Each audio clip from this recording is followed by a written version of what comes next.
What's happening, boys? Not a lot. How you doing? Not too bad. How you doing today, Average? I just got back from a run, so I'm exhausted. From a run? Yeah, because I decided now's the time to start taking care of myself. Do that shit, bro. Do that shit. Good for you. Good for you, but you're gonna die to start. Oh hell yeah! I live near two ovals, right? And one's bigger than the other, and the smaller oval was being worked on, so I had to run the bigger oval, and so I'm dead. Just run it faster, bro. It'll take the same amount of time. Can you hear my fan, or are you good?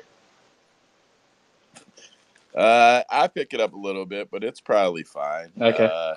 While we let the room fill up, my opening subject for the night. Well, I'll plug the site and stuff in a little bit here.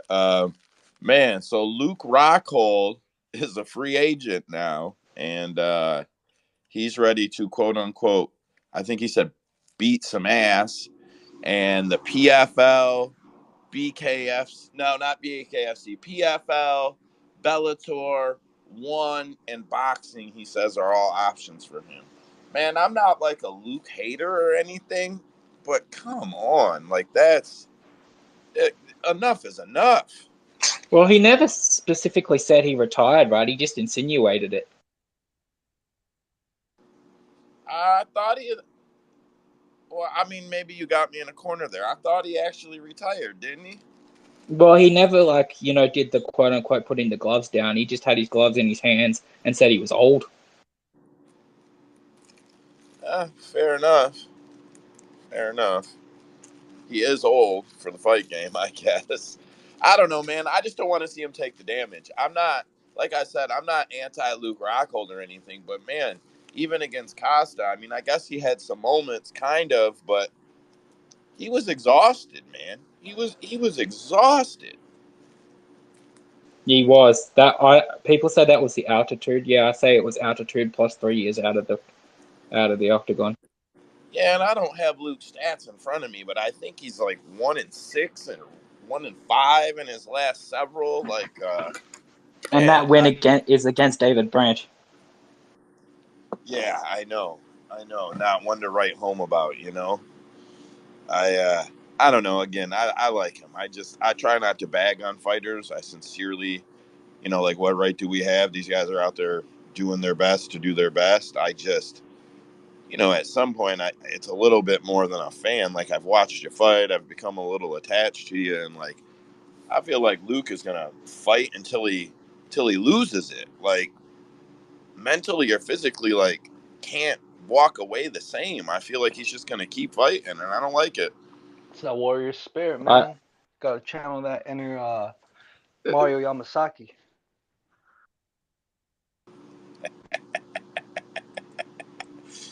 You ain't right for that. I know we opened up a few minutes early, so a couple of guys will run a few minutes behind. We got someone coming up to speak here in a few minutes. He's quite the sharp guy from what I can see. He's in the room. His name's Gordo, if you guys want to give him a follow or give him a listen first. So Michael Bisping was in surgery for ablations in his back. His back was broken in 2 different places. And then he was on BT Sports a few days later. I don't know if you guys know what ablations are, but they stick needles in your back and heat them up to kill the nerves. That is some intense. I do not envy that man. My wife has had that done to her neck. I guess he had it done to 2 different places in his back. That's I just wonder if it's fight related. I wonder if it's due to training or if he had some type of trauma at some point. A boat accident, car accident, fell off a roof or something. Did you say? Yeah, Michael Bisping's all kind of messed up. Oh, Bisping, okay. Yeah, Bisping. Damn, that guy can't catch a break. It's his eye, and it was I think it was his knees or some shit. And now it's his fucking back. Yeah, and he has night terrors too, really, really bad night terrors. Actually, sincerely has night terrors? Yeah, there's this story of he spoke about it on the JRE, then on his show later that there was this one Christmas or something he ran out in the middle of the street with no clothes on. No kidding. I didn't know about any. I mean, and I've watched like 2 documentaries I think about him, but I didn't have any idea about that. Yeah, he said it on his second interview, the second time he went on Joe Rogan. No kidding. That's yeah, damn, he can't catch a break, huh? Hey, Joe, am I getting any feedback from my computer? Yes. It sounds like there might be a fan on. Talk again, Trey. Yeah, it's my laptop. Can you hear it as right now? Is the fan blowing? Yeah, it just sounds like the fan is It's blowing. not too loud. Is it too loud? The second thing you did to it didn't sound as bad. The first times there was a little too much feedback on the fan. What about now? How's that? This is Okay, better. cool. Thank you.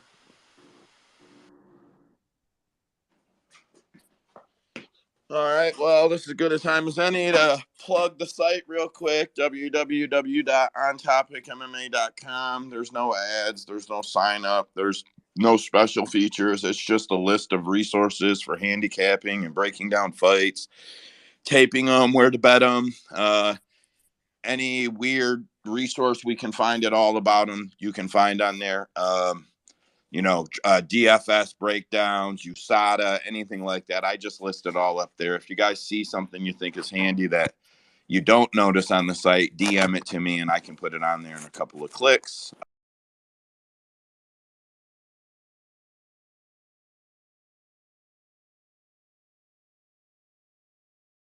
Pinned up here. If not, Marin will get it pinned up when he joins.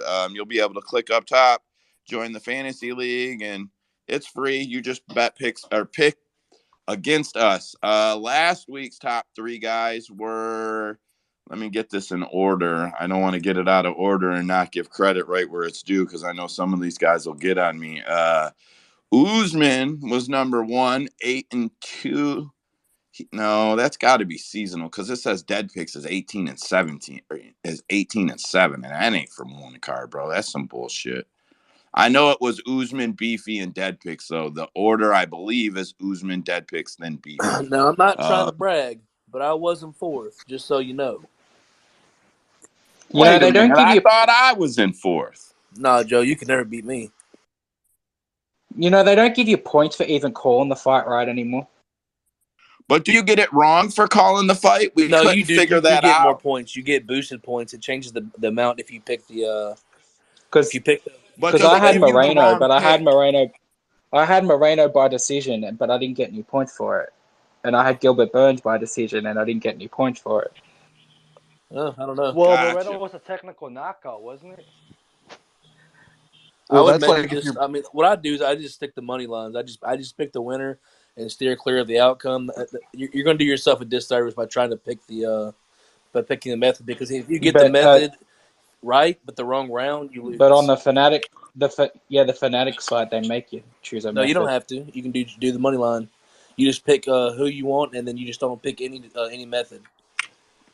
Yeah, I don't pick any method at all on it. I just pick who I want and leave it at that, and that's all I do. And I don't pick every fight either.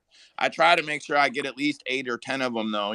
That way it's at least keeping up. If you're only picking 5 fights, you're never gonna be up in the But as top. far as that goes, I So, will but if get that link posted. I've been posting it in the chat for the guys that are in the chat. But for everybody else, I'll get it posted up and I'll put it on all the sites. So you'll be able Marin's to got just a bunch click. of. You'll be able to just click on it and go straight to it. Then you'll have to, if you don't have an account, you have to sign up, but you can join the league. Us. I just It's want real to say simple if you got Google. I was number 1 against Vegas last week, so that's a good feeling. But Really? Hey, yeah, sorry to interject, yeah. guys, but I posted on the top, what do you call it? All the posts for all the links to follow us on the Fanatics, on the DraftKings League, for the website and for the YouTube page. So if you guys just Dead Pig got in here and beat Marin to the punch. Good fucking man. yeah, Shout man, out to but Will, man. I saw that man on Street Beefs earlier. What the hell, bro? You never said nothing about that. Oh yeah, man. Just that was some good shit back in the day. I was about to say you did another fight or what? Vinny, you I'm got trying your to make a hand up, return bud. this fall. I'm sorry, what you say? You got My your turn. hand up, Vinny? Yeah, no, I just wanted to ask about the MMA Fanatics thing. So if you pick So if you pick the right, like let's say I picked the Almeida. Was it Almeida to win by knockout? I think I got like plus 300 or plus 500. And then I got decision for the girl, um, and I won on that one. But if you, because I've been trying to get the picks right, like let's say if you only do the money line, you don't get as much credit, right? Is that how way it works?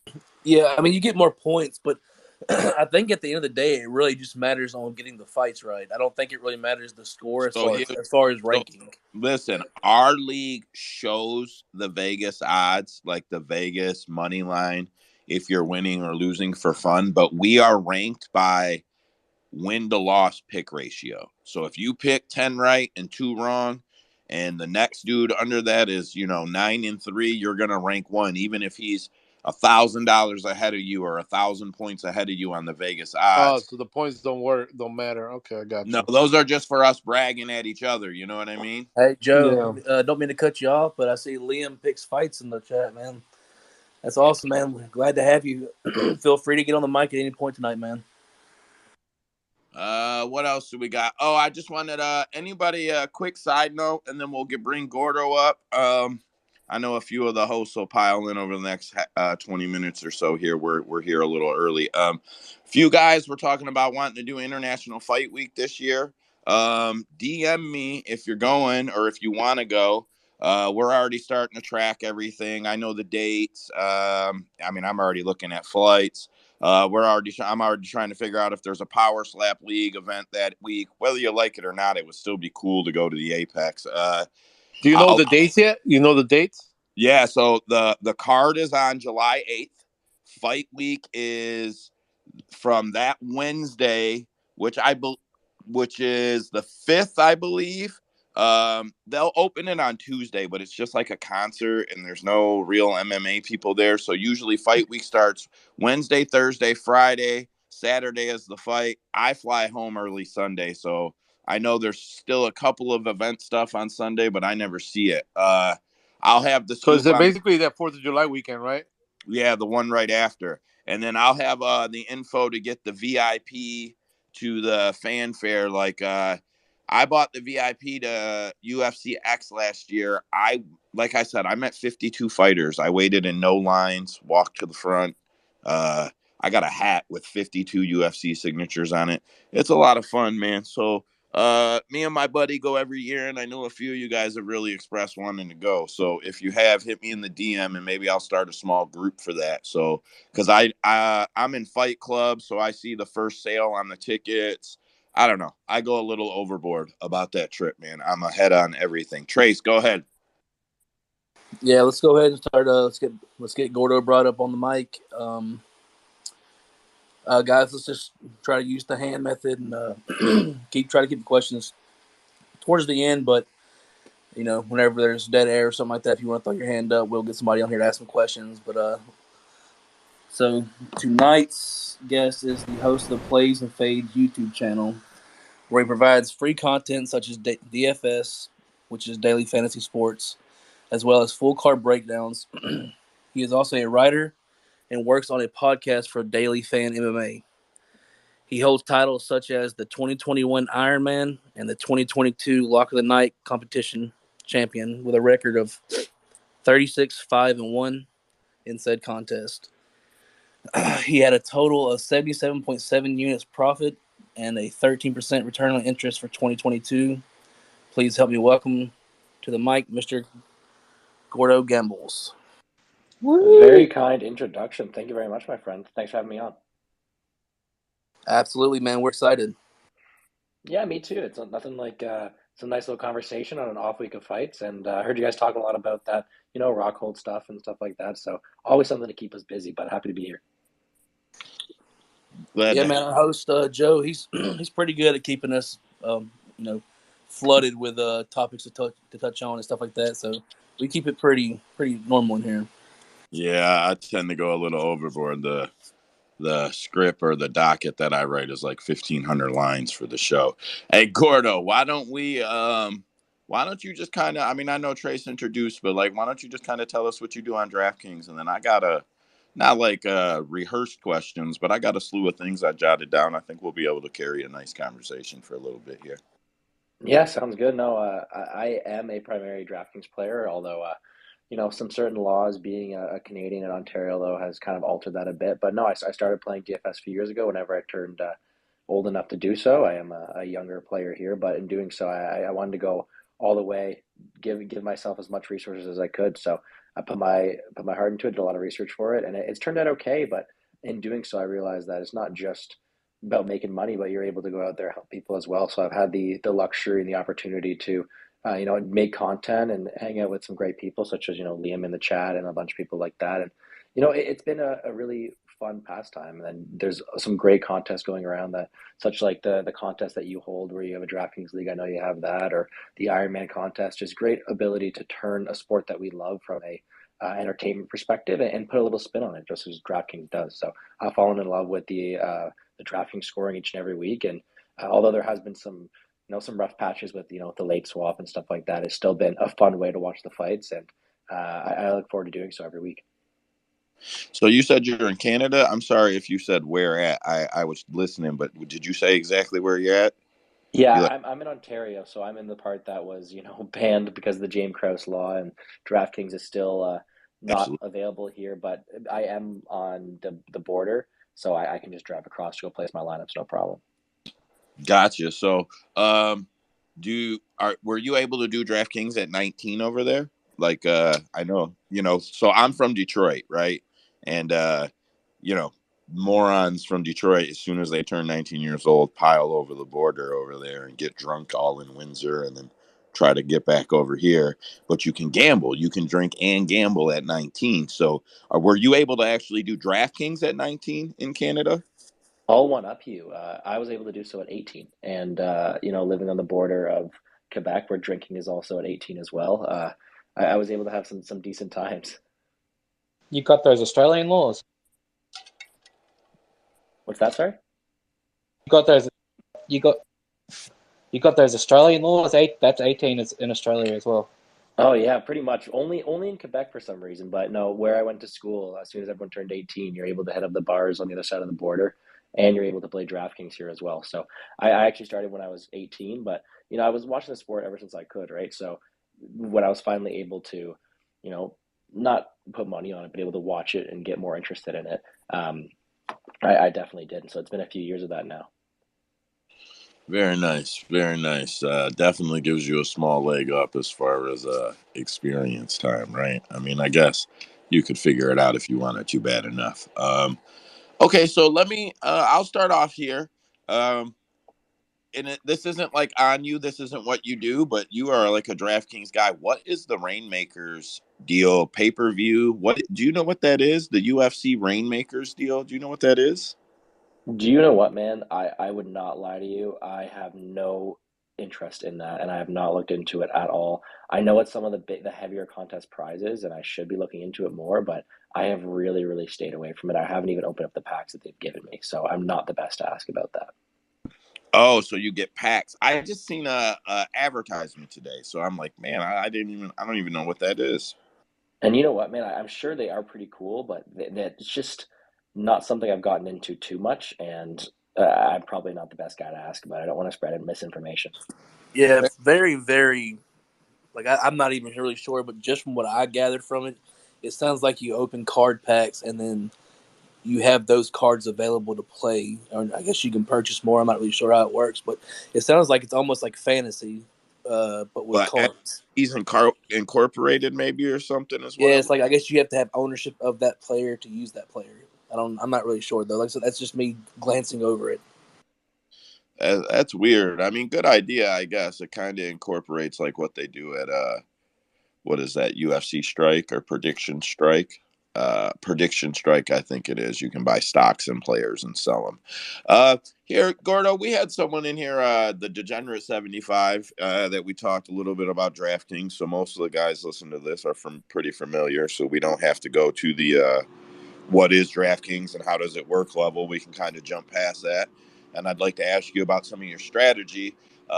First question I'll give you is this. I gave this question to the Degenerate too, and I thought it was one worth holding on to talk to anybody who does well in DFS. If you had $100 to play, I know whatever, it's $100, but if you had $100 to play, are you most likely to enter a competition where you can put in one strong lineup for $100, a $50 competition where you can put in two decent lineups, five $20 contests, $10 contests, or 20 entries at $5 into one contest? I mean, like, would you hammer a lower entry contest, or put a strong lineup in a higher entry contest and just bank on that lineup? How would you handle that? You know what, man? It's so much dependent on the slate, and there are certain cards like the last one we had last week in the pay-per-view. That's one where you want to throw in as many lineups as you can because so many of these matchups have so much volatility, and not only there being 15 of them, but with what 6, 7, 8 of them having minus 900 off of the distance, there are so many points up for grabs, and it was just one I didn't feel confident enough putting only one line in because there are so many fights you want to target. Right? If you get the McKinney versus Bonfim fight wrong, your one lineup you put in there is dead. Right? So for me, a card like that is something I want to play more on the conservative side or on the riskier side, go out there, spread as many lineups as I can, try to get all the possible combinations, right? But on a card, maybe like the first one of the year when there is something I'm more certain in, when there are some better matchups for the guys I'm targeting on DraftKings where I can seem just to have a better grasp of the situation, I'm completely content with putting in one lineup. I like the one lineup style a lot of the time. Just because I feel like I'm able to get a grasp of it all and see how it's going and do all my research and put it in towards that one confident lineup. But on cards with 15 fights and all of them, 13 of the 15 of them projected to end inside the distance, last weekend was one where you'd like to switch it up. So personally, I'd like to throw in 2, 3, 5 lineups or something like that, but it all really depends on the card. Okay, so no set strategy there. That makes plenty of sense to me. The other thing I know Trace has probably got some questions, but the other one want to get at you right away is, I used to do DFS. I did it for quite a while before I ever bet any money lines.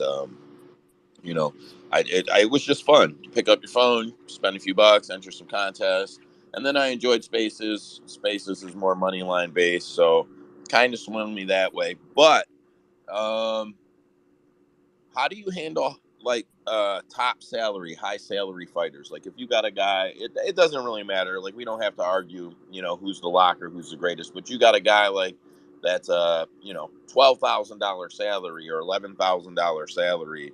How do you handle that? Do you skip that guy? Do you try to fade him with all the guys in the middle and leave him out? Do you just eat it on the low end and try to pick a dog to compensate? How do you figure that? Like, how do you handle those guys? Yeah, a lot of it comes down to do you think he's going to reach enough points to be on the optimal lineup? And what do you think his ownership comes at, right? Because if you think he's going to be a super high owned guy, like, say, certain people thought Gelton Almeida was last weekend, you do not want to have the same lineup as everybody else if you're looking to be a solo winner, right? You want to be a bit different. You want to see how you can attack that. And sometimes it'll work out well. You're able to go down there, you're able to get a bit different, get a bit contrarian, grab some Jessica Andrade, grab some people who aren't going to have the same lineup as everybody else. But that also comes back to the point of how many lineups you're playing, right? If you're playing only one and you're looking just to make it into the green, make it to the cash, well, sometimes having a secure piece like a 9.7 Gelton Almeida is nice to have because he's minus 1,400 on the money line. He's nice to get his points, but you have to think to yourself, is he going to reach his projected salary? Is he going to be enough to beat everybody else around him? Is he going to live up to the salary? Sorry, more like that. And it's really just situational on the fighter, right?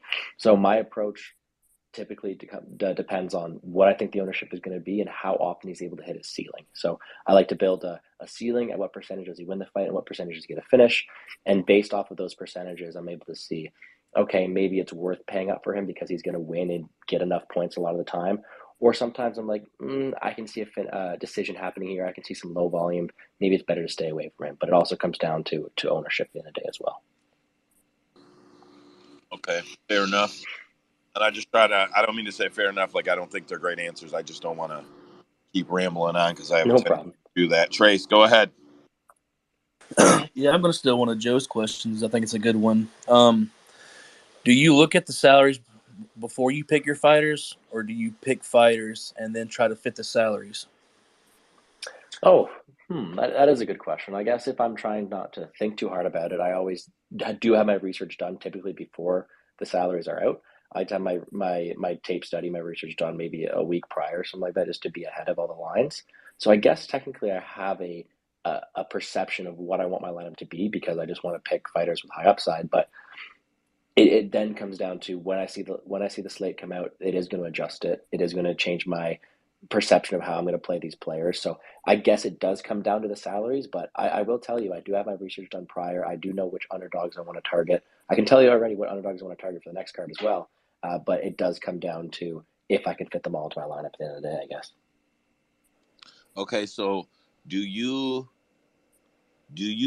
like there's resource sites, and I'm sure you have some that you use or know of. Do you take into consideration ownership?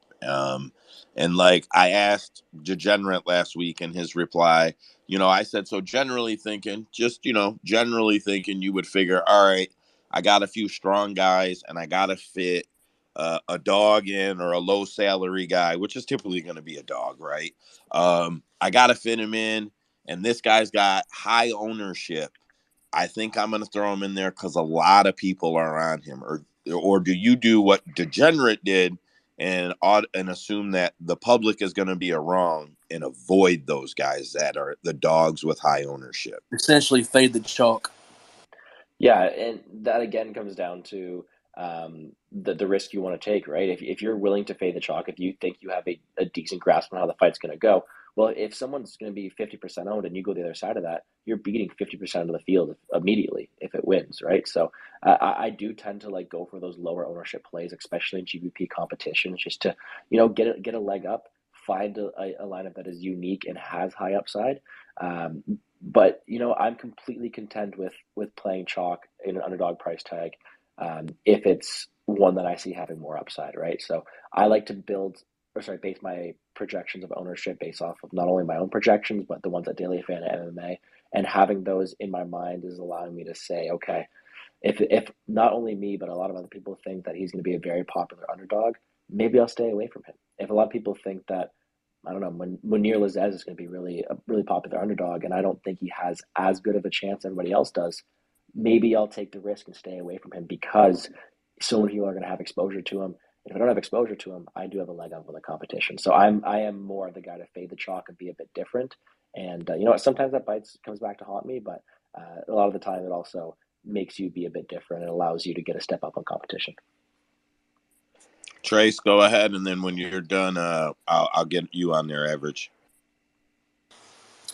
Yeah, it's MMA like other sports, as in your bread and butter is cash lineups, or do you just prefer the GPP formats? I am much more a GPP kind of guy, strictly because not only are the cash lineups you see very similar to one another, but because this is a sport with such high variance, because you can see these people be knocked out at any point in time. I like these GPP formats because I want to be, getting a bit different, trying to have a leg up on other people, trying to put more risk into it. Whereas when you're playing these cash lineups, you're typically going to see similar lineups, people with who are just trying to take a safer route. I'm more of a go big or go home kind of guy, and not saying I don't play any cash lineups at all, but I am more of a GPP guy at the end of the day. Just to explain on that, GPP is more of the tournament format where Yes. it scales down in prize money, whereas cash usually half win, and it's a double up. So you can either double, triple. I think it scales up a little bit from there, but it's not. You don't have as much to win as big for as little as a buy-in. Yeah, the cash lineups are more, or you play safer lineups to get a smaller return on investment, whereas with the GPP lineups or the general prize pool tournaments, you're trying to be in the top 25% and get a lot higher return on investment, but you're doing so at a much larger risk. Absolutely. Go ahead, So, average. wait. I'm sorry. So in the last format that you said there, where you said you're trying to get in the top 25%, would you say that it's more strategical there to hunt your dogs, that your low ownership? What I mean, like when you're trying to find that make sure you're going to be in the top 25% and you're looking at two fighters, do you lean to the guy with less ownership if you think they can both do it because it sets you apart? It puts you ahead of the field, right?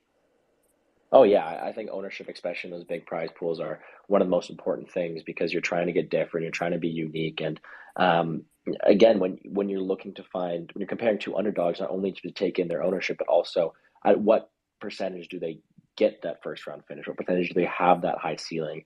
And you're really trying to figure out, okay, what risk am I having here? And by doing so, what am I giving up, right? When I'm comparing two fighters, or for this instance, this is one I was asked a lot last weekend. When you have, in this case, it's favorites, but Gilbert Burns or Gregory Rodriguez right beside each other on price tags.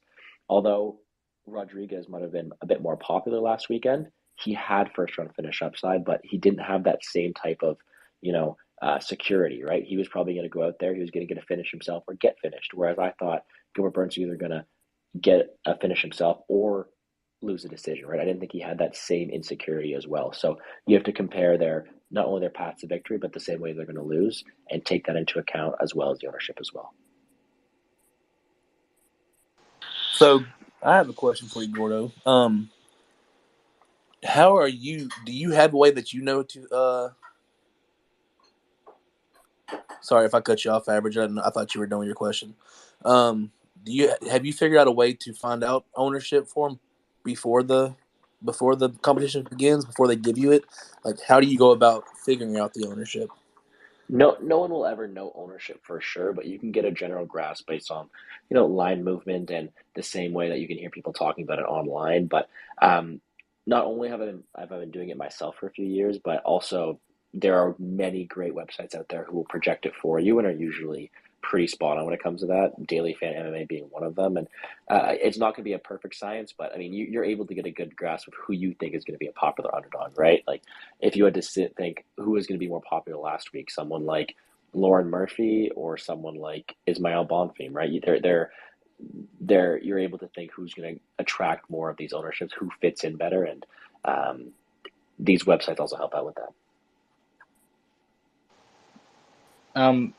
What do you do like in a pick'em scenario? Like, which way do you tend to lean? Oh, pick'ems are fun because you're able to slot each one of them in. And in a case last week where it was Moreno versus Figgy, I will admit I did have more Figueiredo exposure, and that was to my own downfall. But it was also because I knew that Moreno was a very, very popular option, and I knew that although he was an underdog on DraftKings, he was a favorite on the money line, meaning he was going to have a lot more ownership. So I took the shot on Figueiredo in some lineups to try to be a bit different, to try to gain a leg up on the competition. And you know what? That did fail me. But in these head-to-head pick'em situations, you have to figure out, okay, what is their path to victory? And in my opinion, although I was wrong, I did think Figueiredo had some decent finish upside and coming at low ownership. So when I'm looking at the pick'ems, I look at their path to victory, which one of them can score more points in a win, and then which one's going to come at lower ownership as well. Okay, so I'm not going to shift too much from that, but would you don't have to tell us this if you don't want. So like what is the ideal fighter for you? Meaning when you're like, all right, this guy's going to go the distance and it's probably going to set records. Like Max Holloway goes 5, his volume is going to be crazy, probably going to rack up points. Or is your perfect guy, one round, he's probably going to knock this dude out, cash it fast, get the big points and go home. Like what is when you see that type of fight, when you're capping the fights and you see that one, you're like, all right, that guy's got to make the list. No matter what, he's got to be on the list. What is that criteria for you? Well, I'll give you two. First of all, my favorite fighters to target in DraftKings, along with almost everybody else, are those high volume takedown machines. Those Merab Dvalishvilis, those Jonathan Pierce, those guys who are going to go out there and if they win a decision, they're going to go out there and score what, 130, 150, because they're going to get takedown, takedown, takedown. And the way DraftKings scoring works is you get 5 points of takedown, and those rack up, right? The more you get the more people who are able to get back up and then take it down again are going to score the best. So we've seen slates where Murav's absolutely broken the slate because they're able to do stuff like that. Those fighters who have that upside, who maybe don't have the most control on the ground, but are able to get takedowns over and over and over again, have really good ceilings in both finishes and in decision wins. And those are my favorite types of fighters to target.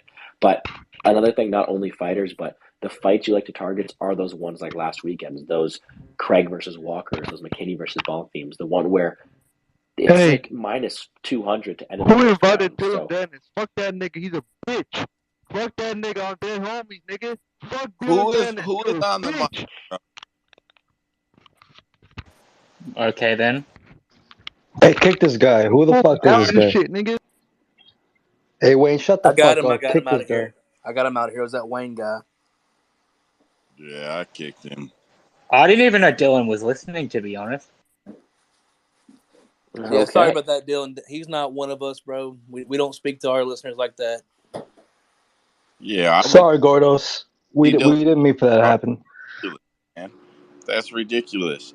Anyways, sorry about that, Gordo. I didn't even realize that guy jumped on there, man. Sorry about that. no problem. Where was I? Okay, yeah, talking about those fighters who end like minus 200, minus 300 to end that first round, where both of theirs path to victories are going to score 100, 110 points because they have that first round finish potential, like the Craigs, like the Walkers.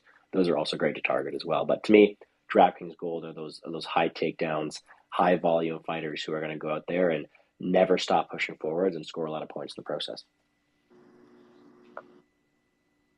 Okay, so um, how do I word this? So, would you prefer the guy that's going to probably get 3-4 takedowns and get the finish in the second round, or the guy that you think is going to take him down all 3 rounds and go to the decision and dominate him? I know that's hard because like there's Khabib levels of domination and then levels below that, but like if you knew a guy was going to go in there and likely go the distance, but just absolutely dominate him, is he more valuable to you than a guy who's probably going to dominate him for a round and a half with takedowns and then get the finish? Yeah, it's all situational, but sometimes you want those guys to go the distance because they just give you more times to accumulate points, right?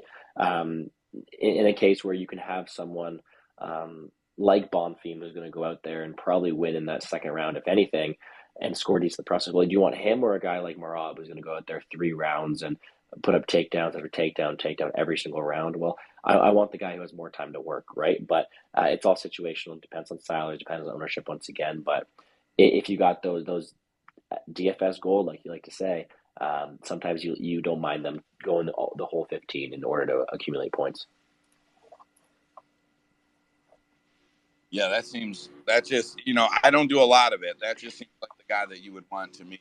I'm probably going to start doing some of it because Trace has been in my ear about it. And now we've been talking to a few guys and it sounds as fun as it was before, except I didn't win before. So eventually it becomes not fun. Yeah, that's just as honest as I can be about that.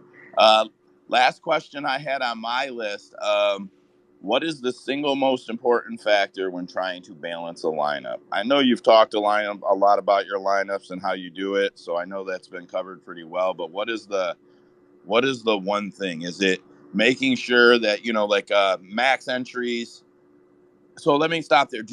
If you're doing max entries, do you at some point just start covering the combinations? Like, is there ever a point where you just, you know what, I can get 10 more lineups in here and I don't even care if I believed in these guys or not, it fits this way, it fits that way, it fits this way, it fits that way. Or is it more important for you to have those like home players, those pick guys, and just stick with them? To me, if you are max entering, one of the most important things isn't who you're going to include, but who you're going to exclude. So if I'm building these lineups and I'm building a lot of them, well, there may be some fighters who I almost don't want to have any of, fighters who I don't think have a high ceiling at all, a fighter who I think will never come close to the optimal lineup, whether that be someone like um, Laura Murphy last week or some people who I just want to X out completely. I will stay away from them. For me, I had very, very low ownership on someone like Simon Oliveira last week because I didn't think he had takedown upside and stuff like that. So I don't really pay too much attention to who I'm including. Of course, I'm going to want to pay attention at what levels I have everybody, but more so of just who I want to get rid of completely, who I don't want to have in at all, or who I want to have less accounts of. So I always start off my slate by Xing out as many fighters as I can, and then going from there, seeing how many lineups I want to build after. Man, I feel like I pulled a slick move and got you to tell us something maybe you shouldn't tell us there. That seems like a good move. Trace, go ahead. Yeah, I think my last question's, do you take contest payout into consideration when selecting, or do you prefer the top-heavy payouts, or like the 10% to first and scale down from there? You know what? It depends again on the slate, and I don't want to take the coward's way when answering these questions, but it truly does, right? Like if I don't feel confident enough in a lineup to want to max enter these really big competitions, well, I'm going to stay more to the safer side, play the smaller risk ones, right? But if I'm feeling like I have a decent edge, I'm liking the lineup builds I have. Well, I'm okay to go all in with my lineups. I'm okay to take the risk on the higher percentile payouts and go for the big money, right? Because if you are playing GPP, sometimes you are willing to take that risk, and it hasn't failed me too much so far. So I'm okay with playing those higher risk, high rewards tournaments. Yeah, that's everybody in this chat, basically. You know, we say we're going to talk, but we never do. Marin, what you got? Marin, welcome to the mic, brother. What you got? Hey, what's up, guys? I mean, I just stayed back listening because I haven't really done DFS or any kind, not even like fantasy football or anything like that. I just don't know much about it. So, but I just had a quick question. I mean, since we're all talking about MMA, but it has happened more lately than before. But like, I don't know how many players are in the lineup for you guys, but how does last minute fight cancellations affect your lineups or anything like that? Oh yeah, well, when you're building lineups, that could be the most important thing because those salaries are put out Wednesday, Tuesday night, and if there's a fight to fall through on Thursday night and they have a short notice replacement, that fighter is going to stay at the same salary. And it happened a lot that very first week, whereas you had people like Dan Argueta, who was a minus 500 favorite, but he was only $8,600. Well, that's going to play a big factor into it. So when you have these short notice replacements, those fighters who are going to stay on the card are going to keep their same salary, but they're going to have different matchups. So sometimes those salaries are just completely incorrect, and you're going to have to factor that into your lineup building. In this case, when you have 6 fighters that you have to put in every single week, you hope sometimes that there's not too many fight cancellation because that'll really change the way you're targeting it. But sometimes there's nothing you can do. Sometimes you have to play into it. And there's been famous weeks where RDA got a short notice replacement, Renato Moicano, but RDA was still at $7,500. And although he was a huge minus 200 favorite, he was at a huge underdog price tag. So although I wasn't too big of a fan of him versus an original opponent, when he's at that price tag, when he has that upside, you're going to have to play him, and that's going to change your whole lineup build. So it's something that you really have to pay attention to. Is that a hard rule? They always stay at the same price on DraftKings? Once they're locked in, they will not be switched. So does the replacement opponent assume their opponent's salary no matter what, or do they get their own set salary? They do get their own set salary. Okay, so even though your fighter is locked in because his opponent was canceled, that opponent's salary will be determined when they enter then? Yes, and usually those short notice replacements are underdogs. So if the fighter's already an underdog versus his previous opponent, but then gets a fight cancellation, gets a short notice replacement, and is now the favorite, although he was the underdog prior according to DraftKings pricing, he will remain the underdog according to DraftKings pricing, and his opponent will now be cheaper than him, probably. Gotcha. So both guys will be going to be my question. So you won't pay over on the other. Okay, enough said. I understand completely. All right. Anybody else got anything they want to ask Gordo before we let him get out of here? We told him about 30 minutes, and I think we're right about there. But I think if we got any questions, he'll gladly take them. If not, all right, Gordo. I want to thank you very much for your time, brother. I'll actually be replaying this probably 2-3 times and taking some notes, and I hope to beat you at DFS and DM you with a screenshot of it. No hard feelings. I would love that. contest you're in, I'm going to follow you on your channel so I know which ones you enter so I can get in those ones. For sure. Hey, I look forward to it, man. You know where to find me. Yeah, speaking of that, Gordo, go ahead and tell them where they can find you. I know I gave you an intro at the beginning, but hit them with your YouTube and all your ads. Yeah, and if you got, I heard you starting a competition of your own, right? Please tell everybody how to get a hold of you about that too. Yeah, well, first of all, I appreciate the great introduction at the start. You're hyping me up a bit, so thank you for that. And for everybody's time today, hey, thank you for tuning in. If you got any more questions, feel free. Not only DraftKings, but I also do a lot of betting content like that. So you can check me out on Twitter at GamblesGordo right here. There's me. And also on YouTube, Plays and Fade Sports. I put out weekly breakdowns, whether it be betting, DFS, a bit of both mixed together, and sometimes with some great co-hosts like Liam Picks Fights. And I've seen a couple other people in the chat who are people I do shows with. I appreciate doing that work with them. But you can find me there on YouTube, Plays and Fade Sports, and also anything that is related to me will be in my Twitter description. Check me out there. Last thing, Twitter DM is always open. Feel free to ask me any questions. And I do run that contest, although it is a year-long contest, so people will have missed out in the first couple of weeks of competition. But I'm always open to a late competitor. Everyone loves an underdog story, so hit me up in the DMs. I'd be happy to chat. Now, Gordo, I know you had star power, but I didn't know you was going to bring Liam and Dylan Dennis up in here. Bro, yeah, man. The whole team, Dylan bro. Dennis is like Charles Oliveira. He shows up in random spaces and just listens.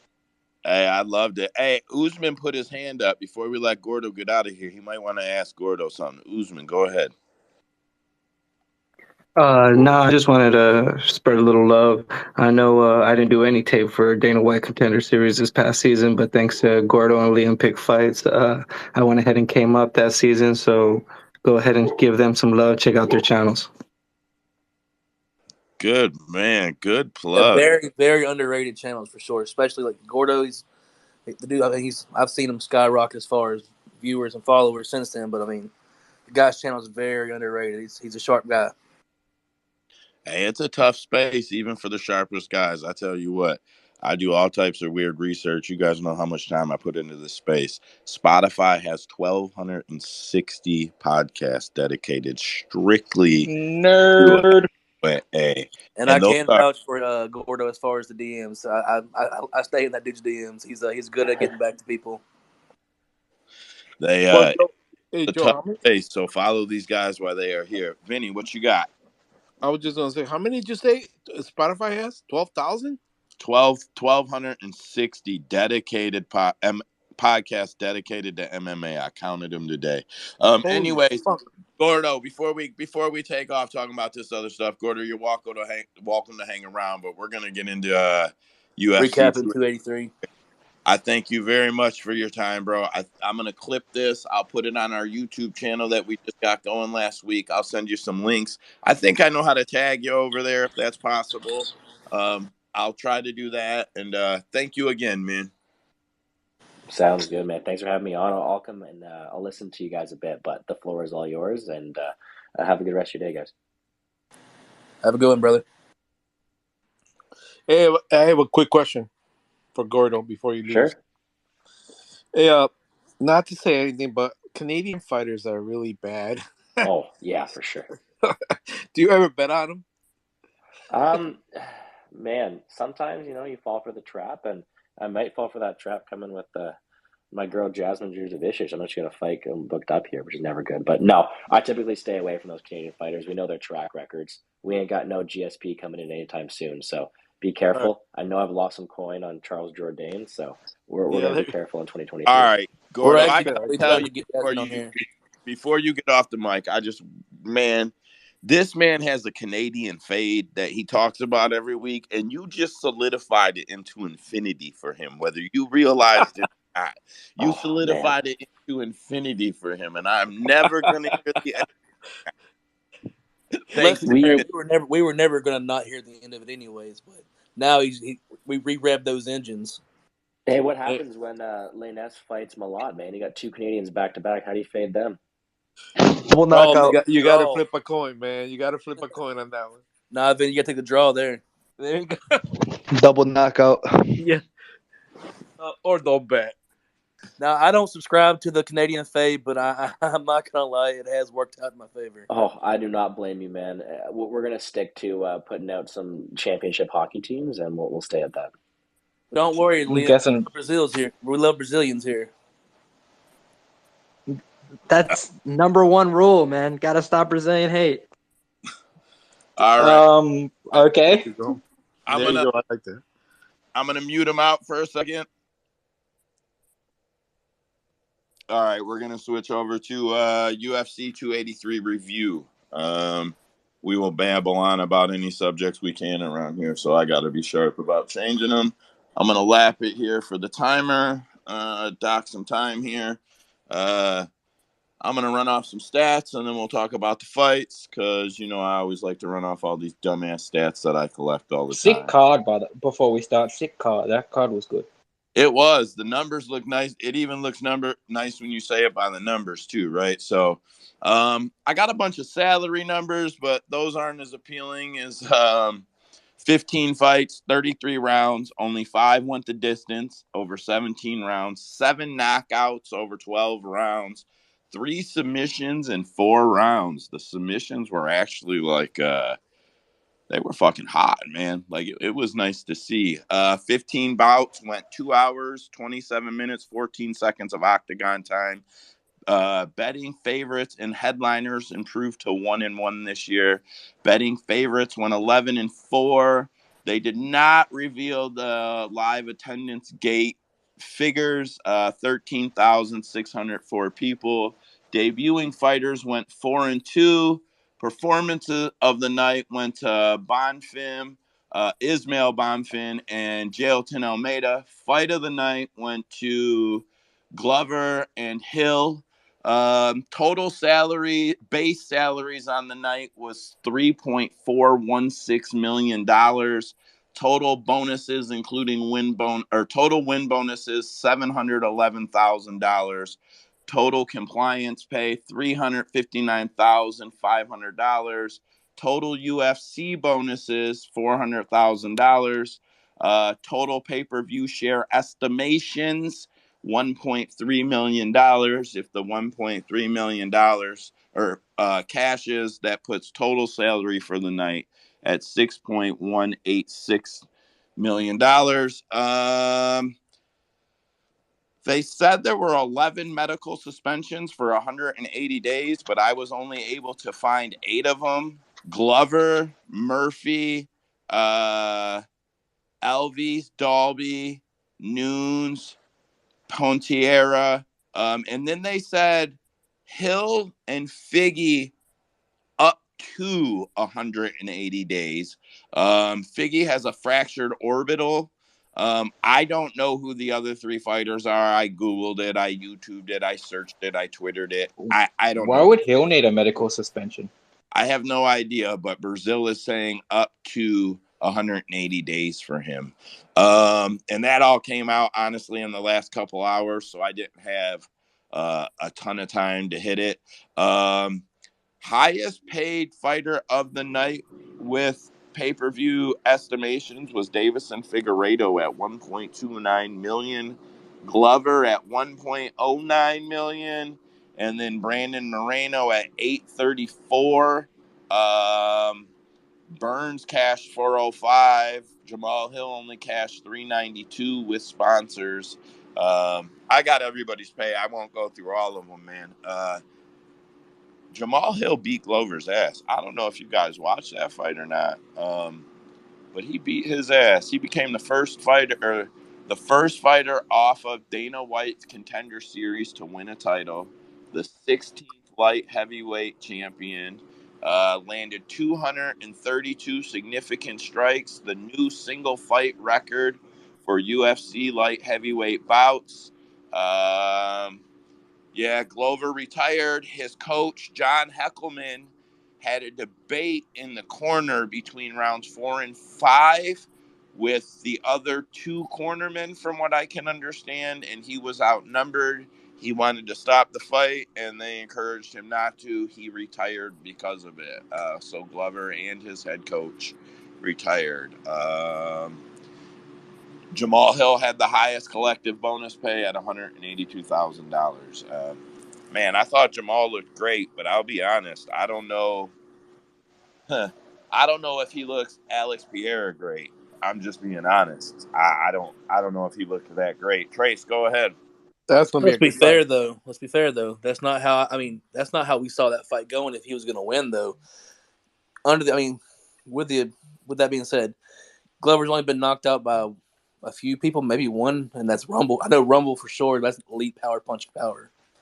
But I thought if he was going to win, he was going to, knock him out early or catch him eventually when he started fading. Who would have thought he would be stuffing takedowns, making him work, and wearing him out? He actually looked like the fresher fighter at the end of the fight, which is crazy to me. I did not see that coming at all. I can say I never ruled that out. I never thought to myself that Jamal would pass. I just figured he would slow down more than he did. But I didn't figure he'd be like totally exhausted. Marin. Yeah, no, just wanted to say that like after all of this that you said, that I totally agree. I don't know. Fight of the night for Hill versus Glover. I mean, I don't think that it was that great of a fight, but I mean, from all the other entries there, it's the best one because some of them were just like one-sided, or there was chaos or submissions that were quick. So I guess that was like the longest one, and they just gave it to that. But Marin, yeah, my man washed Glover's blood out of his hair in the middle of at the middle of a round, or in between rounds. Did you not see that where he poured that water and all that yeah, yeah. I feel pouring like that out? was where he had like a cut in between his hair, I think, because his coach just poured a water bottle on top of him, and No, that was yeah. Glover's blood. That was Glover's blood. Oh, what the hell? Oh, Hey, I thought he think was that cut was on. payback for what he did to Anthony Smith. Well, in that case, like to Joe's point, Anthony Smith's corner should have also stopped it, just like his other coach of Glover wanted to stop it. But honestly, I don't And agree with all these people like getting mad because no one stopped the fight. Like, Glover actually yelled out where he was saying, "Let's go." He didn't want it to get stopped. I mean, I know that it's not on him, but I don't know. It was his last one. Just let it have it. and Joe, you mentioned Alex Bejeda. When he was in that cage, he looked like he wanted to kill Jamal Hill. Man, I'll be honest. I think Alex is big enough to go up to 205, and I think if John Jones didn't show up, Alex is big enough to go up to heavyweight. It's a waste of time with John Jones up there. You know how I feel about him, but he's definitely big enough. That man is fucking huge. I can't wait to see that fight if he goes up. Hey, Liam, did that fight Hey, go Pete. to the way you thought it would go, or did you think that fight would go a little different between Glover and Hill? Definitely not the way I thought it would go. I did pick Jamal Hill to win the fight. I thought he was going to win by knockout. Truth be told, I just didn't think Glover would be able to take another beating like that. I thought that it was going to go much worse for him. I thought he was going to get knocked out viciously. I thought Jamal did everything I expected. He threw tons of strikes. He landed a lot of shots. He is the more powerful hitter of the two. He's a little bit more diverse in his striking. I know that Glover is technical, he's experienced, all those things, but he basically throws like 3 punches, guys, and he always has. It's like that's kind of what he does. He's very functional in his game. He's not very diverse. He can take you to the ground and be dominant on top, but he wasn't able to get takedowns. So that just left him, as a guy who's got a somewhat functional stand-up game against a very functional stand-up fighter, and that was always, a bad scene for him. I thought that it was impressive, but also, not advisable for one's long-term health, to go through that kind of beating, especially two of them in a row. I mean, he took a life-changing beating, I thought, in the fight with Yuri. That was a much more competitive fight. This one, there was no semblance of a competitive fight for much of the fight. It was just a beatdown. So I thought that Jamal Hill looked like a very world-class fighter close to his prime, and I thought that Glover looked a little bit over the hill in that one. And hate saying that, but I thought he looked much better against Yuri. I thought he actually looked considerably worse here. But it's a testament to his hard work and his cardio that he was able to go 25 because, lesser men would not have been able to. He sustained a ton of damage and stayed in there for 25. So the fact that he did that is kind of a remarkable feat of strength and athleticism for a 42-year-old. Absolutely, that man's heart is undeniable. I mean, there will never be a more tenacious fighter. I mean, the dude's just a beast. He walk you down, and Could nobody take a better beating than that dude? Andrew. That kind of hurts you. I don't mean to cut you off, Trace. We ain't even heard him speak. Andrew, how are you today, bud? What's going on, man? How we doing tonight, gents? Not too bad. You cash on Jamal Hill? Jamal Hill's the man, dude. I'm incredibly impressed with Jamal Hill. He's growing in strides, like massively. Like we knew he was this freak athlete and could it transition, and he's done it. He's just getting better in every fight. I mean, he started to slow down. It's kind of like in the fight with Santos, and everyone's like, oh, no, he can't go 5 rounds. He's going to gas. What did he do? He went out and landed 232 strikes in a 5-round fight. Granted, he slowed down in the 5th round, but he kept the jab out there. He was smart. He stayed composed throughout the fight.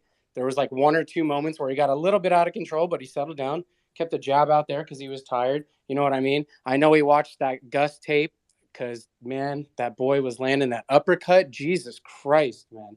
I don't know how Glover's got some heart because I don't know how he took that beating for 5 rounds, but Jamal Hill's coming, man. His takedown defense was impressive. He got taken down twice out of, I think, 17 attempts, and he was put in some scary positions, and he got out of it both times. So him and Yuri should be an extremely fun fight. I think that's the type of energy this light heavyweight division needs because it's been so stale since John left.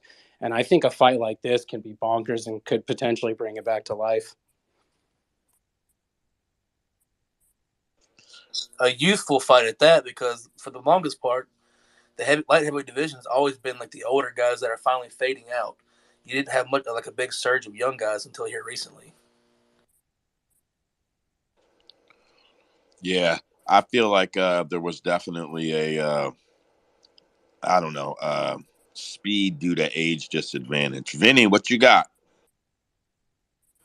Yeah, I was just gonna say exactly what Andrew said. Say exactly what Andrew said. I was pretty impressed with his takedown defense. I wasn't expecting that. I thought Glover, when he got on top of him the first time, I thought it was over, and he got out of that pretty quick. I was very impressed. He's a Chicago boy, so I don't expect anything less. And that's all I got He's to from say. Detroit. No, he's not. He's from Chicago. Yeah, he was born in Chicago. He grew up in Grand Rapids, Michigan. He still trains in Grand Rapids, Michigan. Average, what you got? Take my thunder away. I've got 2 things. Like after that beating that Glover took, it makes you think, God rest his soul, how powerful was Rumble really to have slept that man? Golly, right? I mean, Glover just took those punches like it was nothing. And the other thing is, people are saying Jamal Hill could beat Yuri because Yuri has a very, very questionable defense. And one of those shots could land. I mean, what do you guys think about that? I think it's very likely because, I mean, if you look at like Moreno and the whole Moreno, Figueiredo, and Pantoja situation, Pantoja's beat Moreno twice. Moreno's now beat Figgy twice. But I guarantee you Pantoja will beat Moreno. I can't guarantee you, but Figgy beat Moreno. I feel like Pantoja will beat Moreno again. And then it would be a constant circle if Figgy wasn't leaving the division because Figgy can beat Pantoja. He already has. Wait, Yeah. did you say that Moreno hasn't been, or that he did beat Figgy twice? He did. He submitted him, and then yeah. he just beat him again. Yeah. Figgy beat Moreno twice too, remember? And Pantoja's beat Moreno Wait, for Ultimate Fighter and in the UFC. Wait, Joe, what? No, Figgy beat. He's counting the draw as a Figgy win. Bro, come on. That was Figgy's fight. I had to watch 4 fucking fights because they robbed him. Don't do that to me. Listen, we'll transition to that fight. I got some numbers. Davison Figueiredo made a base salary $750,000. His compliance pay was $42,000. His estimated pay-per-view share is $500K, $1.29 million. Brandon Moreno, $400K, $100,000 win bonus, $32,000 compliance pay, estimated pay-per-view share $300K, $834,000. Moreno is the new He has earned 15 of his 20 career victories by stoppage. What else do I got here? Moreno earned the 7th between round stoppage in UFC title fight history. That's a weird stat. I think I got that one from MMA Junkie. Hey Joe, just to touch on that pay, did you ever find out if they pay them in their currency or is it all U.S. dollars? So, does technically him being from Mexico, is that $800K more like $5 million? No, I believe it's all U.S. currency. I don't know that for sure. I'm literally writing that on the list over here. I'm gonna find that out, and we're gonna talk about that next week if it's not all U.S. standard U.S. currency. I would just go out and say it's No, that's USD because I would not want to be paid in pesos. yeah, it's all Well, U.S. dollars, bro. It's a Yeah, contract it's made gotta in the U.S. be, doesn't bro. he live here now? So yeah, he doesn't need that. Yeah, some guys want Bitcoin too. So, yeah, I don't know. It's just weird. Figueiredo suffered a fractured orbital. Suffered the first TKO loss of his career. Left the weight class and was the highest paid fighter on the card. Man, that fight kind of went how I thought it would. Moreno, I still felt like Figgy was stronger out there. Everybody I was watching it felt like Figgy was stronger, but Moreno just seemed to have his number. Yeah, that was just how I seen it. That was kind of how I figured it would go. You had to worry about the power catching up to Moreno, and it never really did. Average, you put your hand up first. Go ahead. So, I think Brandon Moreno fought the perfect fight. Why? Because he was calm. If you look at the third fight, people get on him for like not promoting these fights or whatever. Although I will say, watching live, I did think he won the third fight. Watching live, don't get on my back. Anyway, you remember the build up to the third fight? He was biting on every single thing that Figgy said, every single thing. And the build up to this fight, he was completely calm. And in the octagon this time, he was just completely calm. And he said as much. The third time, he was fighting on emotion, and I think he fought the perfect fight. He was quicker in there. He was smarter in there, and it worked for him. Andrew, go ahead.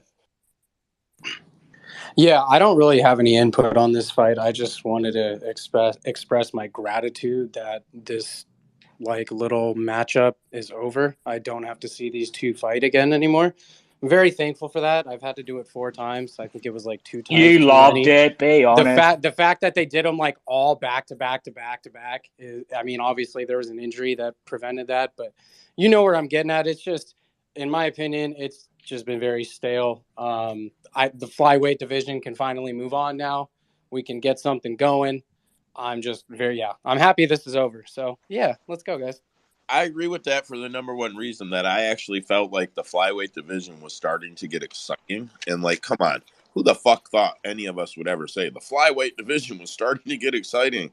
And then it got stalled up for these guys. Like, I don't know. I really felt that way. So I'm glad to see it move on too. Marin.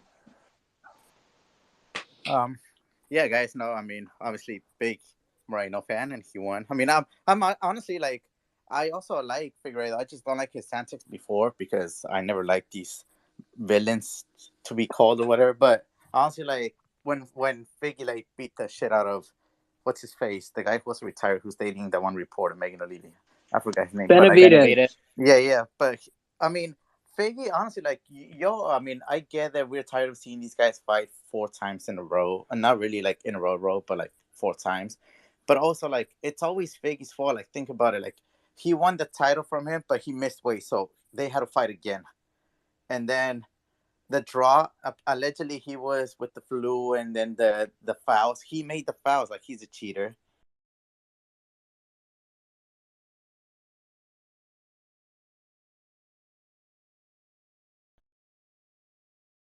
Injured. So then, I don't know why he had a third fight. So it was his fault. And then he got allegedly injured. So then it's his fault again. It's not his fault that Moreno beat the And shit he out of cheated in the fourth fight too.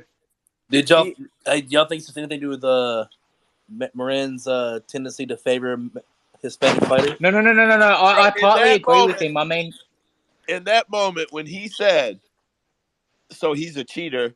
We all knew. Marin ain't no But tell on me nobody. okay, I your mean, father come on, kicked he to the elite. ground. He kicked the down Exactly. I opponent. was just about to say.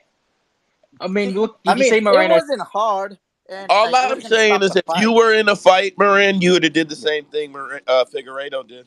Oh, I know, but like I'm just saying, if you stack all the things that he's done in the past 2-3 years, you guys are claiming that like, oh, this is gonna happen, but then I'm like, but then it's always Moreno coming back to fight for the title again, bro. Like Figgy did all like hella shit, but that was just my point of view. But honestly, like great win by Moreno again. He shows another stoppage against Figgy. Figgy can finally move up, even though he's missed weights like 2-3 different times. And yeah, now we get to see the weaker Figgy stay in the division. But honestly, like I mean, Pantoja is also fighting. The division keeps on going better. Like Kai was in there. It's not no one's fault that he lost to Moreno. But yeah, it's still gonna keep on rolling. Hopefully. Can I quickly comment on how beautiful that scramble was in that second? Oh my gosh, that was beautiful. Yeah, I mean, it was actually a pretty good fight to watch. I'm not saying that out loud again.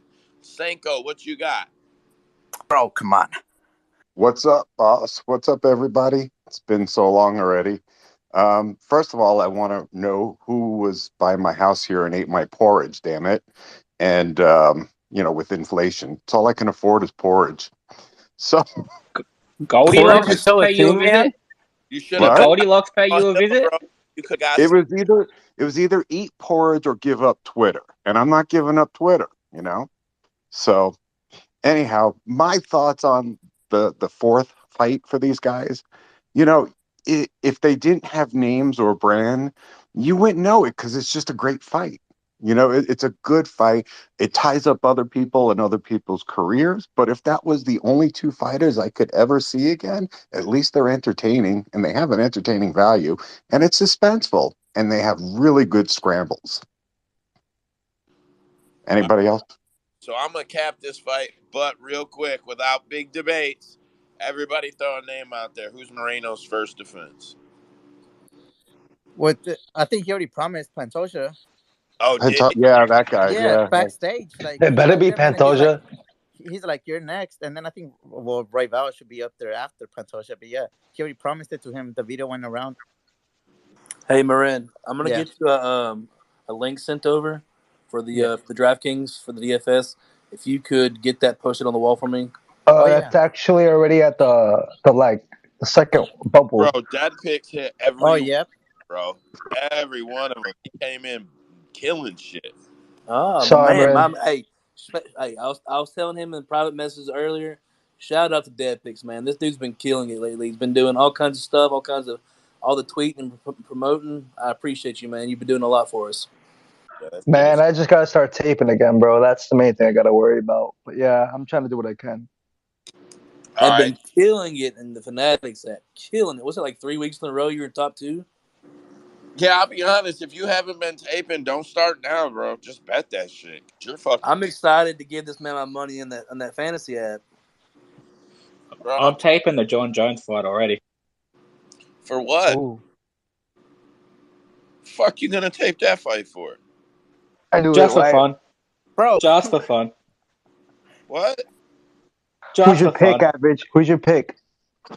What's the odds on that one? John's is a favorite, no?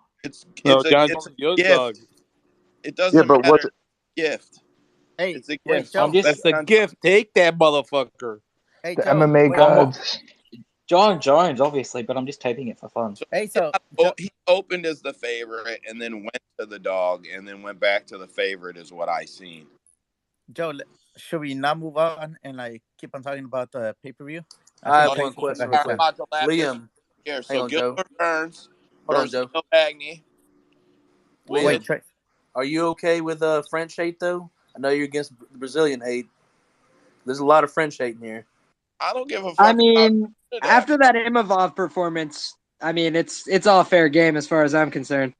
Yeah, I agree. Liam. Yeah, What the hell are they practicing at that MMA factory? Not fucking cardio, I'll tell you that. that was a Look, fair statement right there. I just got to be honest. That was fair as fuck. All right. Gilbert Burns, Neil Magny. Burns made a base salary $285, $100,000 win bonus, $20,000 compliance, cashed out $405 on the night. Magny made $210 base, $15 compliance, cashed out $225 on the night. Gilbert Burns is 7-2 at 170. Neil Magny has been submitted 6 times in his 10 career losses. Man, that shit was not even competitive. Gilbert looked great. Here's my problem. Can you tell me if Gilbert looked great or if Neil looked horrible? Well, that's what I'm saying. Is like, are you surprised? Like, if you cap the fight, and this fight was very easy to cap, it's like you shouldn't be surprised at all. Like that fight went exactly how I expected it to go.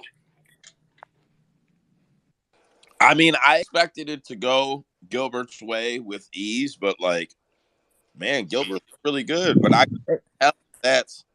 what was Neil, 14 or 15 or some shit? Like, it's not, man. Yeah, but his last few fights, man, like I'm telling you, Neil's slowed down a lot. He is slowed down. His takedown defense is not good, and he doesn't even have the ability to really get up anymore, especially against upper tier grapplers. His thing used to be his clinch game. He used to be strong up against the fence, and he would hold people there, and you couldn't get away from him. And eventually, he would take you down. He doesn't even do that anymore. It's like he tries to strike more now than anything. And dude, he should have Wasn't been he pumping hoping that for? jab the entire time. Like he barely threw any jabs. Like I thought Neil Magny was going to show up and be able to out wrestle him, at least maintain or kind of hold his own a little bit. I didn't I'll think tell it you, was going to be a wash like that. Magny has been actually more, even though he's slower, but more composed over the last few fights that I've seen him. And I really thought he would have performed better, but Gilbert Burns, he was on a mission to prove something, and he just ran right through him. I He think wants he a would. piece of Bilal. He wants all Correct. the Bilal. Hey, average hand up. Let average get it. Average. Correct me if I'm wrong. That's his first sub at 70. Yeah. Oh shit. I don't know that. That I should have had that ready for you. I don't fucking know that, bud. Go ahead, Liam. Liam throwing that hand up quick. Liam. Yeah, this was actually for me, guys, my biggest regret of the night from a betting perspective is that I didn't just mortgage my house on Gilbert Burns by sub because I knew he was gonna fucking submit Neil Magny. To tell you You the Yes, truth. saying you sir. picked Neil Magny? Yes. No. I picked Gilbert Burns. I bet a half a unit on him to win by sub, and it's the easiest money I've ever made. And I literally just was laughing to my friends, like, why did I not make this a 10-unit bet? Like, I told them exactly what was going to happen. The truth is, like, I like Neil Magny. He's a nice guy. He's a hard worker. One of my bigger hits to end the year last year was Neil Magny inside the distance against D-Rod because D-Rod's never been finished. But you look at those guys, they're around the same age, right? And he's around the same age as Gilbert as well. And what did that tell me? He's not going to catch up to Gilbert's jiu-jitsu. They're the same fucking age, and Gilbert's a world champion, and Neil Magny has always been, at the UFC level, a fucking fish. He's a fish. And I don't say this to be disrespectful. It's just like there are sharks and there are fish in the jiu-jitsu world at the highest end. And at the highest end, guys like Gilbert Burns, they're sharks, bro. If you're in the water and you ain't ready to swim, you're done. It's already over. You're a fish and you're getting wrecked. And for Neil Magny, it's like this is an exact replay of the RDA fight. This is a replay of several fights that he's had. Neto BJJ, guys, last year submitted this guy in a pure grappling match in 34 seconds with a guillotine choke. I mean, what are we doing here? That's a Yeah, I would UFC lightweight. that, You bro. know, it's like Close attention. He's even been getting tapped in the gym. Like it kind of went viral on the Chimaev deal, but he got tapped. Man, and I'm not. There's definitely another video where he got tapped again in practice. Like he taps. Like he taps.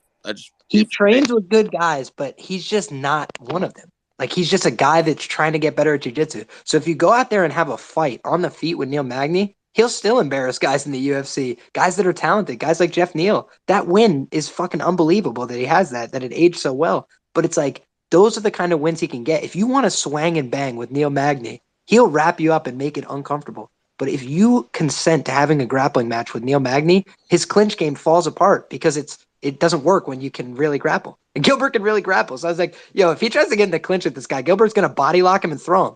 And he did. Something that I didn't take into account enough that I kept hearing, I'm not really sure who was saying it, but I did hear it a few times, was Neil does not do good when he's not the better grappler, and I should have took that to heart. Yeah, we all knew that. I have confirmation for you. Yeah. It is his first UFC sub at 170 pounds. No shit. How many decisions is it at 170? Hang on, about 3. Not many. 6 out of 7? I don't think. It's got a couple KOs as well. Probably easier to count those than the submissions. For someone that's been in the UFC for so long, he doesn't have that many fights. Well, it's 9 at 170 alone. I think he's got 20 fights, doesn't he? Yeah, but not all in the UFC. I got you. His UFC debut was at 170. I'm gonna we'll wait for that stat if he gets it, but I'm gonna click over to Andrade and Murphy, and I know everybody knows I'm a big fucking Lauren Murphy mark. I don't care. I'm a fan. Yeah, I knew. I didn't fucking bet on her. I bet the fucking over because I knew I just think she got robbed. That's all I know, Joe. She did get robbed, but because judges suck, like she got screwed. I'm not saying she got robbed. She got screwed. Come on. They said like 26, 25, 30. The fuck out of here. She got screwed. I don't want to hear it. I don't care if it's true. I don't want to fucking hear it. That's what I'm telling you. I had it 31-27 for her, just to be honest with you. All right, hold on. You got that number? How many is it? It's two KOs. All right, so 4. And I have a stat on this fight for you as well. All right, so Andrade made $200K base, $100K win, $15K compliance, took home $315. Murphy made $75 to show, 10 compliance, took home $85. Jessica Andrade 15-7 in the UFC, 15 UFC victories. With her 15 UFC victories are tied with Amanda Nunes for the most by any female in company history. Andrade landed 231 significant strikes, the new single fight record for a UFC women's flyweight bout, and the second most in a 3-round fight in UFC history, behind Nate Diaz's 238 landed on Donald Cerrone at UFC 241. Murphy, son of a bitch, you stole it from me. Ha! Murphy has suffered 5 of her 6 career losses by decision. Murphy was the lowest paid fighter on the main card. Despite everybody saying the fight could be stopped, I'll say stay out your feelings, because she was quoted multiple times for saying she is glad that her coach didn't stop it. She referenced Leon Edwards feeling like if he felt like he couldn't win, why would he even go into the 5th round? She's fine with it, so I'm fine with it. She fucking stuck with it. Trace, go ahead. Yeah, dude, can we just go ahead and, this is a stat that you're not going to see on paper, but can we go ahead and give her the title of the greatest chin on a woman? Because, dude, she can take a beating, and she's taking some of the big. I mean, Andrade is one of the biggest punchers from the either 2 weight classes, really. I mean, that girl's got some real power in them hands. Don't forget she fought at 35 too. Yeah, I mean, she started back in the UFC whenever they didn't have the other weight classes. I mean, she's just been smashing people for a long time, dude. I mean, she's got real power. Yeah, fuck, man. I knew. I bet the over. I knew she'd get it over. I won on the over. Rhino, what you got? Screaming. All I got was the money line, but I had all the KOs on like the second. So I was so pissed. I was like, just throw the towel in. This is ridiculous. But she can just take a beating. I mean, it was just, I almost think it should have been stopped. I mean, of course, I'm going to be biased because I put a bunch of money on it. But I swear to God, every one of these damn female fights always kill me with their decisions. And I don't know why I fall for it every goddamn time. You're falling for them pretty eyes. They give them Well, without a doubt. I mean, you just think she's going to just pound her, and she did. It just doesn't get finished because as much power they have, they really still can't knock each other out. That's why you get some of those fights, they're just bruised all up. It's because they're hitting just enough, but not enough power to really stun. Yeah, that's why when you see someone knocking people, when you see a woman knocking people out regularly, a special Turns thing. out she's a man. Average, what do you got?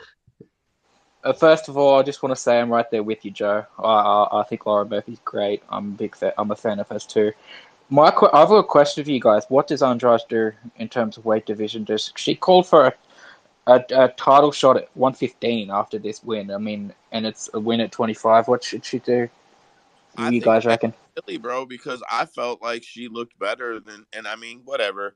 I say it, Lauren's not the level, or she is or she isn't. It doesn't matter. I felt like Jessica looked really good. I felt like her balance looked good, her size looked good, her speed still looked good. I thought she looked really good at 125. I actually thought to myself, this could be a problem for Valentina. I actually fucking thought that to myself. But she'll go back down to 115. And when she fights, there's just no way she's going to cut 15 pounds or 10 pounds and be as strong as she is. I don't know. I think they can probably handle her down at 115 just because of her weight cut to get there. But 125, man, I couldn't. I I mean, mean, she I finished love Lauren. Shikagian at 25. Fucking believe Lauren didn't fucking at least drop. Like, man, I don't know. I still thought Jessica looked good. I think I agree with you. I think Andrade is way better suited at 25. I mean, she finished Shikagian at 25 for crying out loud. The Who thing does is, that? though, guys, Andrade is just too close to the title picture in both weight classes. Like, she could just do whatever she wants. She just finished Amanda Lemos in her last fight at 115, and Lemos is one fight away from a title shot. It's like she's just too good. She could pick her weight and do whatever the hell she wants. She's better than most women at 115 and 125. Yeah, I said this over the weekend. I'm like, dude, she is the best female fighter in the world that isn't a champion. Like she's a tweener. She can go in between divisions. She did win the strawweight belt. She just wasn't able to defend it, Worst title unfortunately. reign ever. What? Yo, dude, you One guys of the gotta worst remember, title though. reigns ever. That was Fugazi, dude. The UFC is like, yeah, thanks for winning the title. Great job. Can you turn around in 40 days and fly to China and fight there? They were And lose it in like, hey, can you 42 give the seconds? title up? They were like, do you mind dropping the strap? Like, just turn around in 40 days and just do it all again. Yeah, I would be excited to see her fight Weili again with like a full training camp and stuff. She's great, man. I love her at 115 or 125.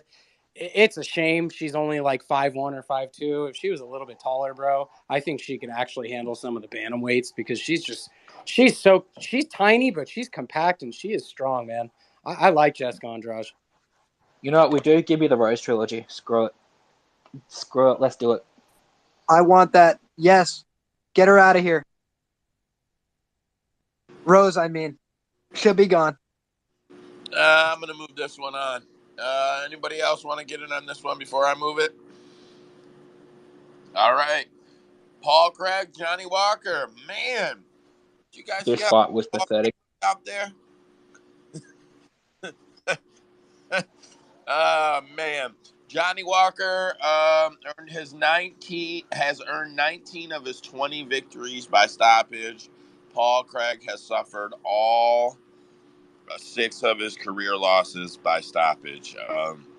Man, that statistic alone, if you just knew those 2 facts before the fight, would have told you a lot. Paul Craig made 110 base, 10 compliance, took home 120. Johnny Walker, I was so fucking surprised. Johnny Walker made 60 grand to win, 60 grand to win, 5 on compliance. He made 125. I don't know why I thought Johnny Walker would make more money than that, but man, for whatever reason, I was jaw dropped when I seen that was all he made.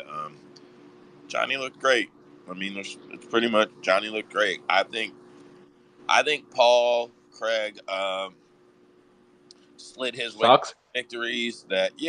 He slid his way to some victories. Good to him, but I think he is in way over his head. That is all I can really say about that. But, it's crazy. He beat the current champion. Dude, what's wild about that TKO, man, is the punch that really rocked Craig was the one when he had a hold of Walker's leg. So he couldn't put both feet down and generate as much power. He just threw that fucking hook out, and Craig's like, nope. Nope. Like, I mean, he's a strong dude, man. This was stylistically, this was an easy fight. This was just a very easy fight. I think most of us said Jamal Hill, or not Jamal, Johnny Walker by KO on Tuesday. This was just a very easy fight to cap, man. I just didn't expect So him I'm to also get knocked out that way per se. I just hope this boosts the confidence for Johnny Walker going forward, because he was really fucking being spotty, before all this. Well, I Yeah, hope and it you doesn't see go what he too did far, too. though. One thing that I thought was funny is he learns from his mistakes, bro. He learns from his mistakes. So if you noticed when he did the worm, he got down on the ground first before he did the worm, because the way he tore his shoulder was by like throwing that. He thrusted his shoulder down to start the worm, and he learned from it. Little subtle differences. And DC didn't even Just catch don't that because do he was the worm. flaming him about it. How about Oh, just if I was don't do Coach the Kavanaugh in that moment, I would have killed him. Yeah, I mean, I hope it doesn't go too much to his head because I would say stylistically, this was a bad matchup for Paul Craig to get lucky and eat some punches and pull off a submission. So, I mean, as much as Johnny Walker's finally, back in the rankings, giving him a little bit more confidence, but he better not take it too much to heart, because now if he fights somebody in that top 10, he better not get back to his wild days and take one on the chin and get dropped again. He's number 8 now, isn't he? Well, that's the thing, though, is like you got to realize Johnny Walker is Johnny Walker. And when he faces power punchers, he definitely has the ability to be hit. I mean, styles make fights, man. So it's like when he has a good matchup, he should win and he should look good doing it. But he also has bad matchups, too, and that's power punchers. Yeah, for All example, right, let's play matchmaker. I don't see how he could get past Jamal Hill right now. No way. Jamal Hill would ruin Johnny Walker 10 times out of 10. Yeah, Yes. All right, let's play matchmaker. Who do you want to Yes. see him in there with next? Who, Johnny Walker? Anthony Smith, maybe? Him and Rakic. Rakic is the answer. Correct. Yeah, Rakic is probably the answer. What, Rakic no Anthony Smith? beats him up. I Guess wouldn't there's mind way- that, but Anthony Smith just fumbled the bag like a fucking Momo when Yep, as the can't backup fighter in reward this that. fight. So he's now going to fight Jailton Almeida. Watch that booking. I'll watch that. I know how Dana works, dude. I know how he works. Watch that booking. Vicente That's Luque why gets I dealt from the laugh, bottom of bro, the because barrel. I know how Dana works too. I love you. I love you. I love you. I love you. Yo, Liam, Backup. that's a hell of a call, man. I wouldn't have expected that, but when I think about it, that makes sense. Did That's we a used hell to of a become best call. friends? Dude, the last guy that you want to fight at 205 is whoever is fighting Anthony Smith next. Just know that. Well, that makes sense too, because he missed weight for the champion or for his little backup spot. But his last couple fights, if you saw, he took longer than normal to weigh in. He had troubles making that cut because he put on a little bit more muscle. So I think this works because he can fight at heavyweight against Almeida, because they're both kind of, I mean, Almeida can fight at a light heavyweight, but they would both be perfect for like a 225 division. He got that you know what I mean? podcast money coming in now. He's getting soft. Makes you think, how the hell was Anthony Smith a freaking middleweight? Yeah, he's massive. Doesn't make sense. Yeah, he is a big guy. He's got to be able to make 205 though, and he's got to be able to make it successfully. He's not big enough to fight at heavyweight. I don't care if he goes in there at 240. He's just not built to fight at heavyweight. So. The question is, did he know that everything was good? Did he know everything was set, so he didn't have to make weight, or is he? Yeah, that's what I was actually thinking. Like, did he kind of get the nod from Dana? Like, everything's good, man. Thanks for showing up. And no, because he tried to make it on his second attempt and missed. Did he really? Bro, if you don't make weight, you don't make the bag. Yeah, he didn't even get paid because he didn't make weight. He came back and if missed you by don't a make pound and a weight half. for a championship fight as a backup, you don't get the money. Oh yeah, Luque did though. That's Luque got paid though. I don't know. I don't fucking know. Then they were like, "Yeah, fight a southpaw and go fuck yourself."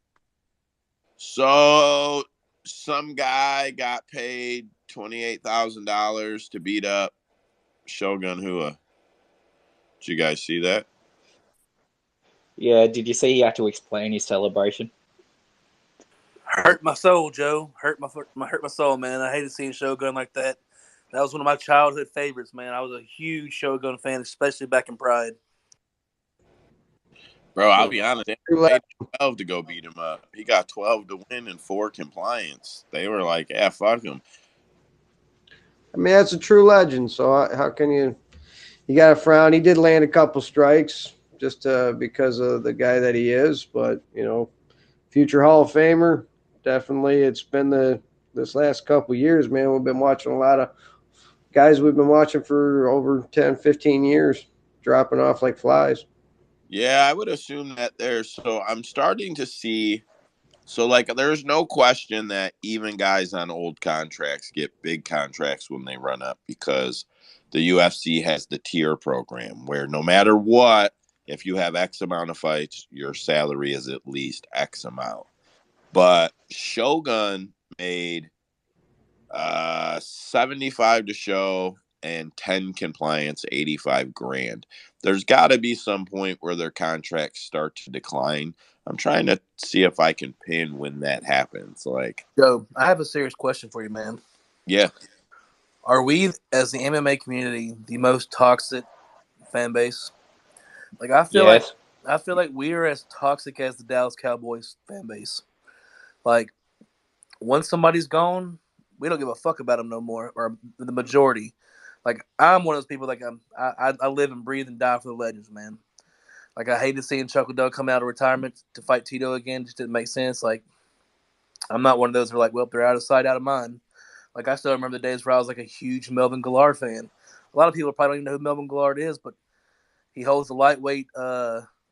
He holds the record for lightweight knockouts in the UFC. Dude was a killer back in the day, but he fell off.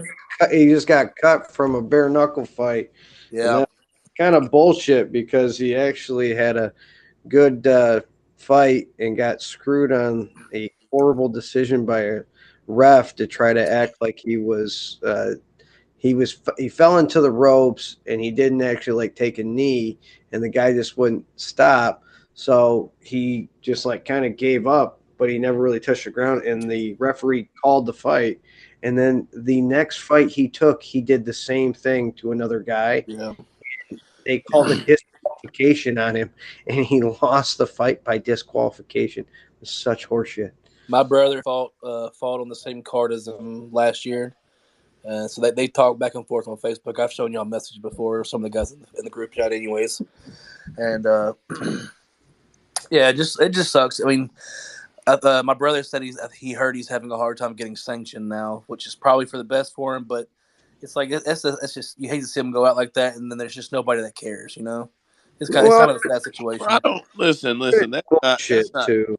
That's not fair to say because, like, I mean, like, if you're saying like the sport itself doesn't pay homage to the legends enough, the problem you have is like there's just not any structured hard Hall of Fame. The Hall of Fame is literally a hall at the UFC headquarters. You know what I mean? Like it's just it should be there, but it's not. But if you look at like the NBA, did they have an established Hall of Fame? And was there a like it? At 30 years, those sports weren't there either. And I'm not making excuses. I just, like people discount the UFC. They don't have one training facility to build for the Dallas Cowboys. They have to build at least 15 or 20 of these things globally for their 600 fighters, which will probably expand to 800 fighters by the time they build all this shit and get all these shows going that they want and they're power slapped and all this other shit that they get going on. So, like, if even at the profits that they make, I just understand why they're not there. They're still building their sport. They're still getting it legalized in places. I just feel like it's not there yet. When it will happen, when it will change, and not because he's gone, not when he retires, when Dana White dies. When Dana White dies, I feel like they will do something monumental to honor him, and it will probably lead to a hard, brick and mortar, like Hall of Fame building somewhere in Las Vegas. I don't know why I think that, but I've thought that for some while. Kate is here. What's happening, bud? Anyways, we We kind of dove off on that one there, went a little left. Yeah, so we all expected that to happen. We won't go over every fight on the card, but man, fucking RoboCop got fucked up, guys. Damn. My bet didn't get fucked up though. What's that? I said my bet didn't get fucked up on that one though. Well, good for you, but fuck my feelings, man. Jesus Christ, he got fucked up. I didn't even put a lot in it. I just put like a half a. I mean, the odds. That's what the guy does. Why not give him a shot? There was just nothing to lose. I mean, my heart sank on that one. Yeah, I was bummed, bro. I was fucking. This was a great card, but my heart sunk multiple times. With that said, though, I am excited for Ferreira, though, to watch his future. Yeah, I mean, hell yeah, and absolutely, and he looked great. He looked great, and there's just no way around it. I think he looked better than Chin held up. That's what's important, dude. Because I mean, we all know he can crack. Oh, no doubt. He can take a punch too.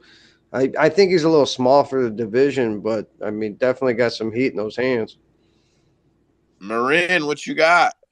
Hey, so I mean, I know that we're not touching up on any fight or all of them, but I just wanted to say, did you guys like, or at least I noticed, I mean, now that we're talking about all these fights, how there really wasn't that much, whatchamacallit, like controversy with either the ref or the judges, except for that probably like the Nicholas fight, Dobby.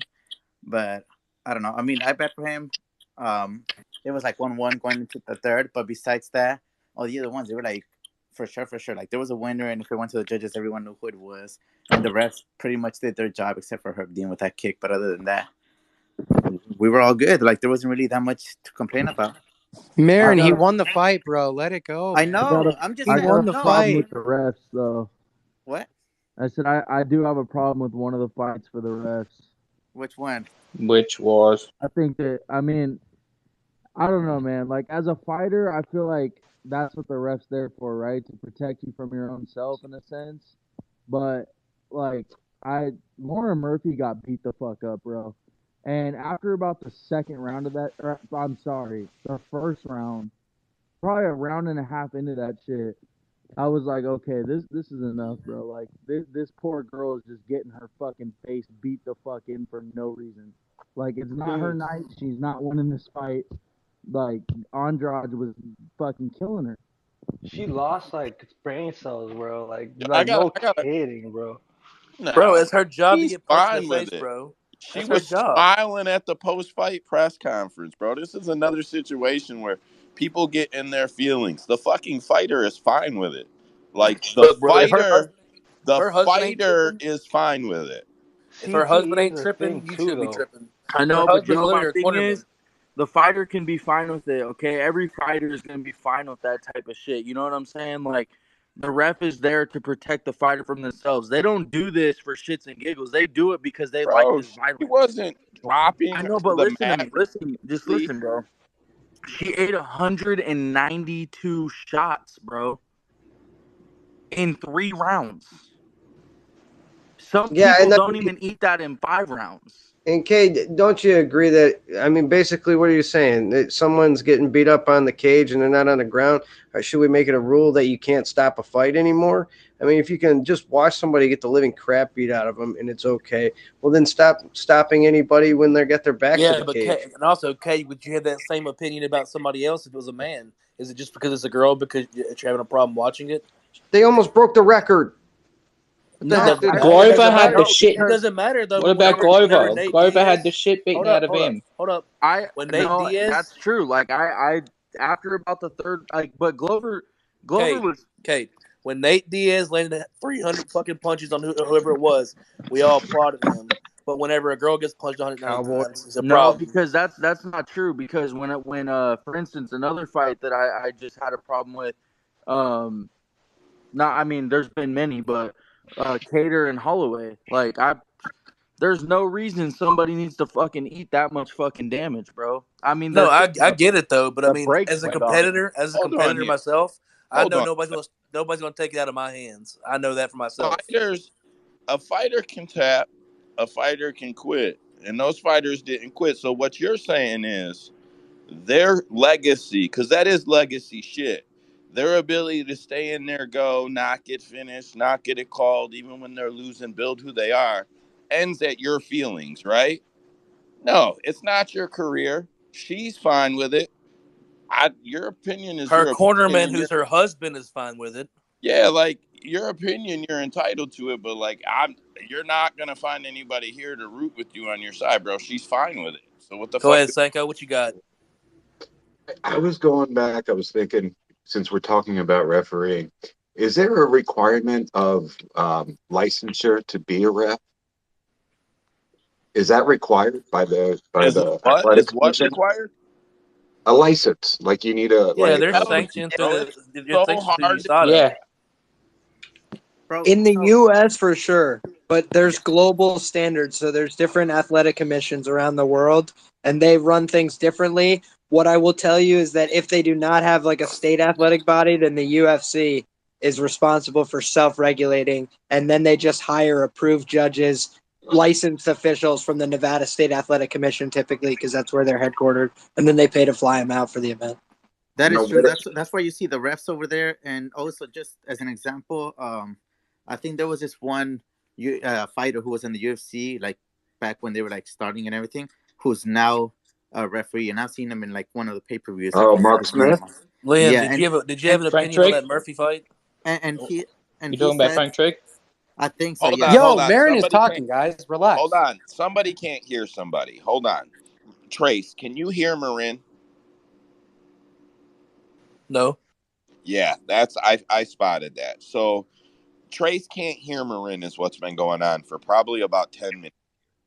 Marin's talking, and then Trace talks, and he's not cutting him off. He can't fucking hear him. So I think, Trace, that you need to leave, but don't, because you're a host. So let me remove you, because we've had this problem. Remove you as a host. Now leave the space and come back and request to be a speaker. And you should be able to hear Marin. Yeah, okay, so Marin, Trace will be right back. Go ahead. Oh yeah. So I mean, yeah. I mean that kind of sucks, guys. But yeah.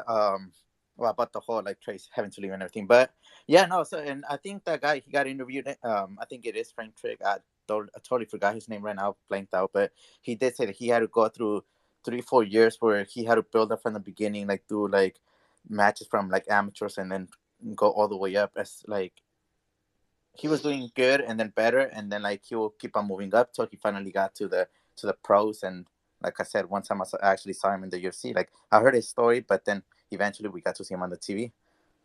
So it does take a while, and I know this because like I'm a soccer referee and I know how you get to move up all the way to like in this country, the MLS. So like in UFC, I'm pretty sure it should be the same where they have like rankings, and then you keep on moving up the more you know, and the better you're doing. Yeah. Or you're Frank Trigg and you just get it because you're an ex-fighter. No. Hey, Liam. Stripes, Liam, bro. I know you had your hand up when they were talking about Lauren when they were Murphy. talking about the previous subject. Did you have anything on that? About them not throwing the I towel. was gonna say location matters, and I think that the thing that people maybe aren't considering is like if that Glover Teixeira fight took place in New York, I guarantee you they're stopping it due to the cuts on his face. Guaranteed, 100%, because there's a very conservative athletic commission in New York, and they're very precautious. They stopped the Nate Diaz fight for a cut that was far less gruesome. Glover literally looked like he had two like slits for eyelids, like he had no discernible eye line. It was getting disgusting. He So looked like one I of those dogs that have just skin flaps on their face and you can't see their eyes. That's what he looked like.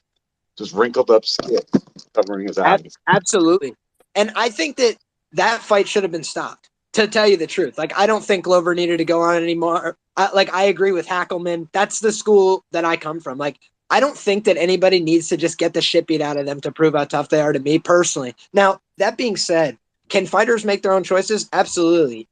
Does that mean I have to agree with them? No. And in this case, like Lauren Murphy a year ago tweets out like the most important thing is fighter safety. And I agree with Lauren Murphy. But the other thing is she's now seeing criticism of her corner. That's her husband, like you're mentioning. Like of course she's going to defend her husband and she's going to defend the action of her corner. But then it's like they don't have to live as Lauren Murphy 10 years from now if her brain is fucking mush and she can't talk to her kids or something. So it's just like all these things considered. I'm always on the side of more precaution. That's me personally. Does that cost us great moments? Like that would have cost us that moment in Cater and Holland. Just to go back Hold to up, what guys. you're Quick, saying. don't cut him off. Let him. Yeah, stop talking over each other, for Christ's sake. Go ahead, Liam. Finish your sentence.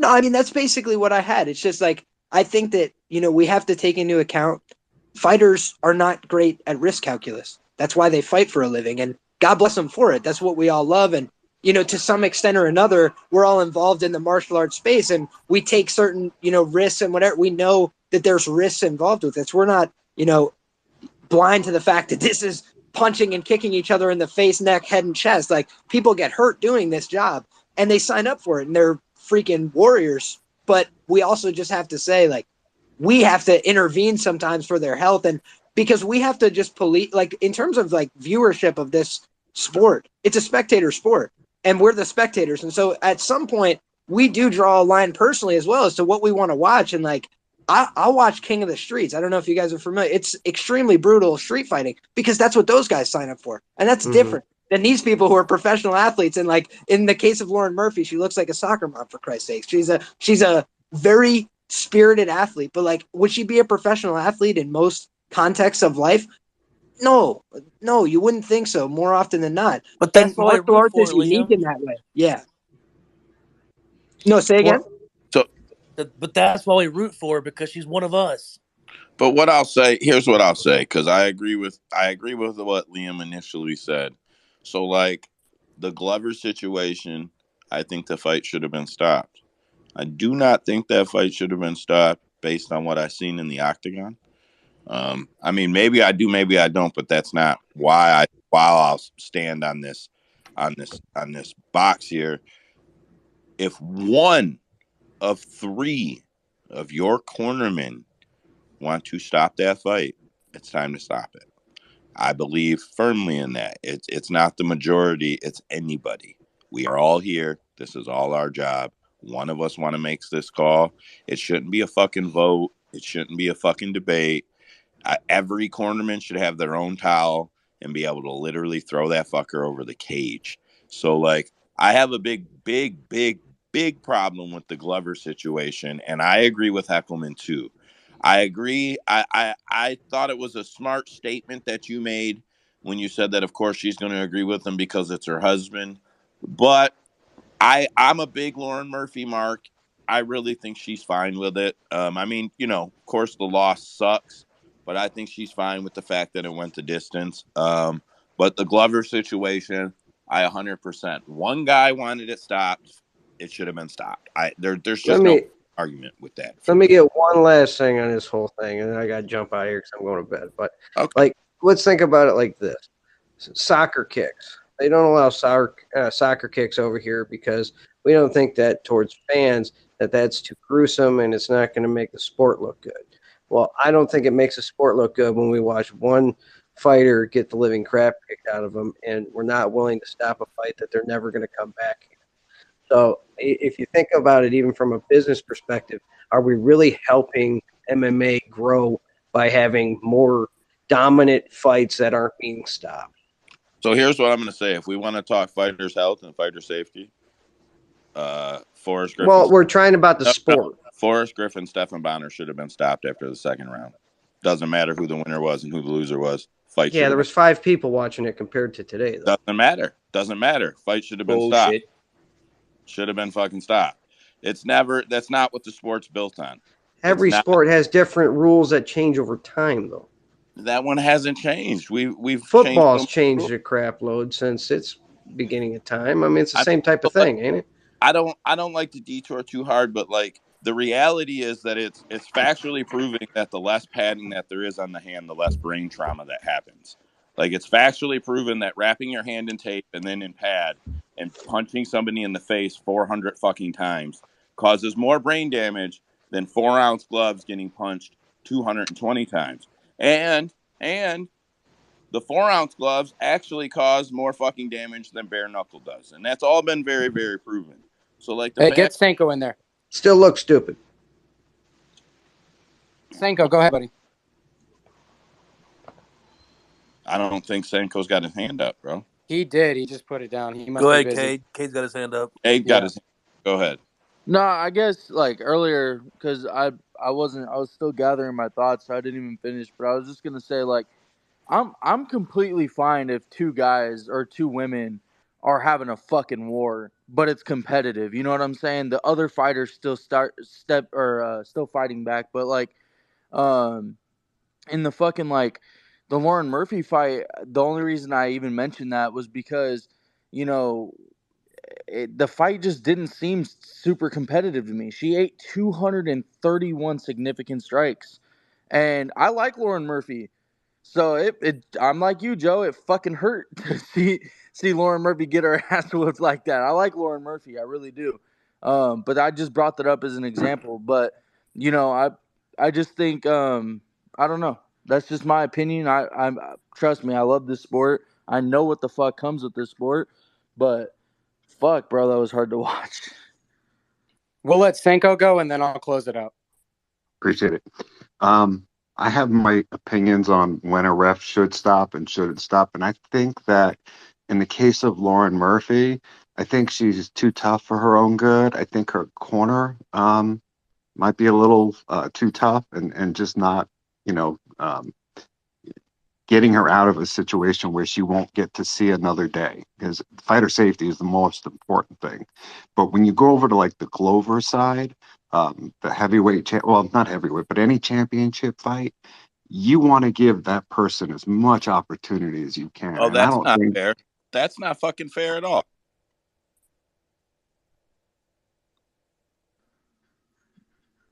You just gonna leave it at that? Yeah, that's Shut him down.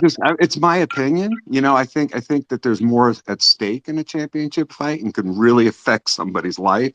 Not if it's, I mean, if it's a total safety issue, you know, and they're dying out there, but someone like the case of Glover, let it keep going. I want to see round 6. Nah, I disagree with that, man. I think belt okay. on the line or belt not. It So doesn't hold matter. on. Playoffs are treated different than regular Wait season a minute. games. Wait a minute. Glover just got $1 million. Lauren Murphy is just as old as Glover, a couple years off, but just as old as Glover. She got $85K. And if she won this fight, she was likely getting a title shot or a title eliminator, which was going to put her over 100K. So, like, what that fight meant to her and what comes next, opposed to Glover getting $1 million to retire, it means way more to her than Glover retiring with the belt and his $1 million, opposed to retiring without the belt and still getting his $1 million. Like, it meant way more to her, bro. I don't think that's what he's saying at all, though. Like, He is. Those title fights mean. No, a title fight is still approached way more. It's got way more views on it. I mean, it's the reason why it's the main event. So the main event's not going to be treated the same way as the prelims, as the free, everything like that. Why not, bro? A fight is a fight. We make special rules because it's on it. More people are watching it. A fight is a fight. Of course. But they don't want the main event to be ended quickly or anything like that. So they are going to give, all referees are going to give way more time in a main event, even if it's not for a title, than they are for a good fight for the second on the main card, because it really could help her title contention. All right, so I'll close this subject because we're obviously on this a really long time. I think what Liam said the entire time was absolutely beautiful, like word for word. I think he's right in every facet of the conversation. Sometimes we just got to break it down to simplistics. You know what I mean? What's a fighter's job? Fighter's job is to fight. So of course the fighter's going to want to fight.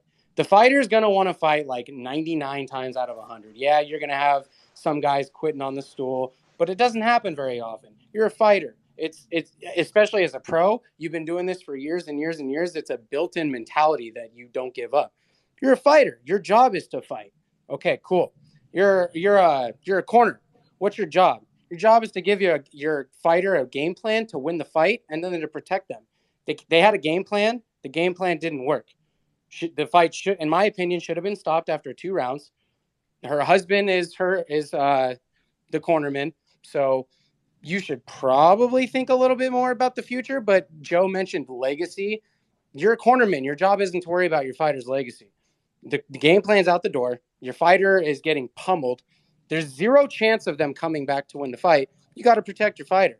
And for the ref, it goes the same way. Your job as a ref is to protect the fighter from the fighter. And when you have situations like that where there's no competitiveness, it's just an onslaught. It's one-way traffic, and they're just doing nothing but taking damage. You got to save them from that unnecessary damage. Bro, it was 2-1. It wasn't one way. It was 2-1. Fighters get outlanded 2-1 all the fucking time. And what about this? You say it's on the corners and stuff. What about the scenarios like the Raquel Pennington, where she gets the shit kicked out of her legs for 4 rounds? She says on the stool, "I want to quit," and her coach still sends her out there anyway. Yeah, and look what happened.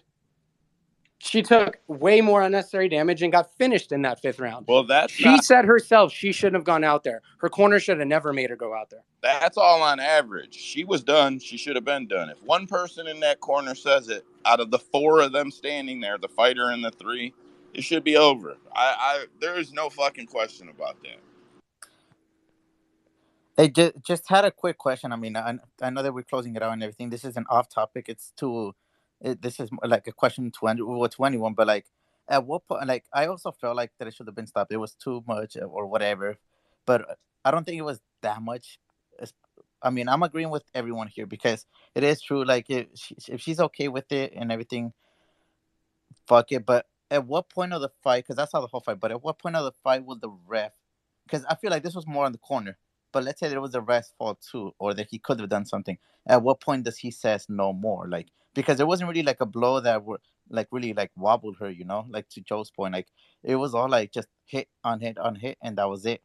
But at what point will the ref just step in and say no more?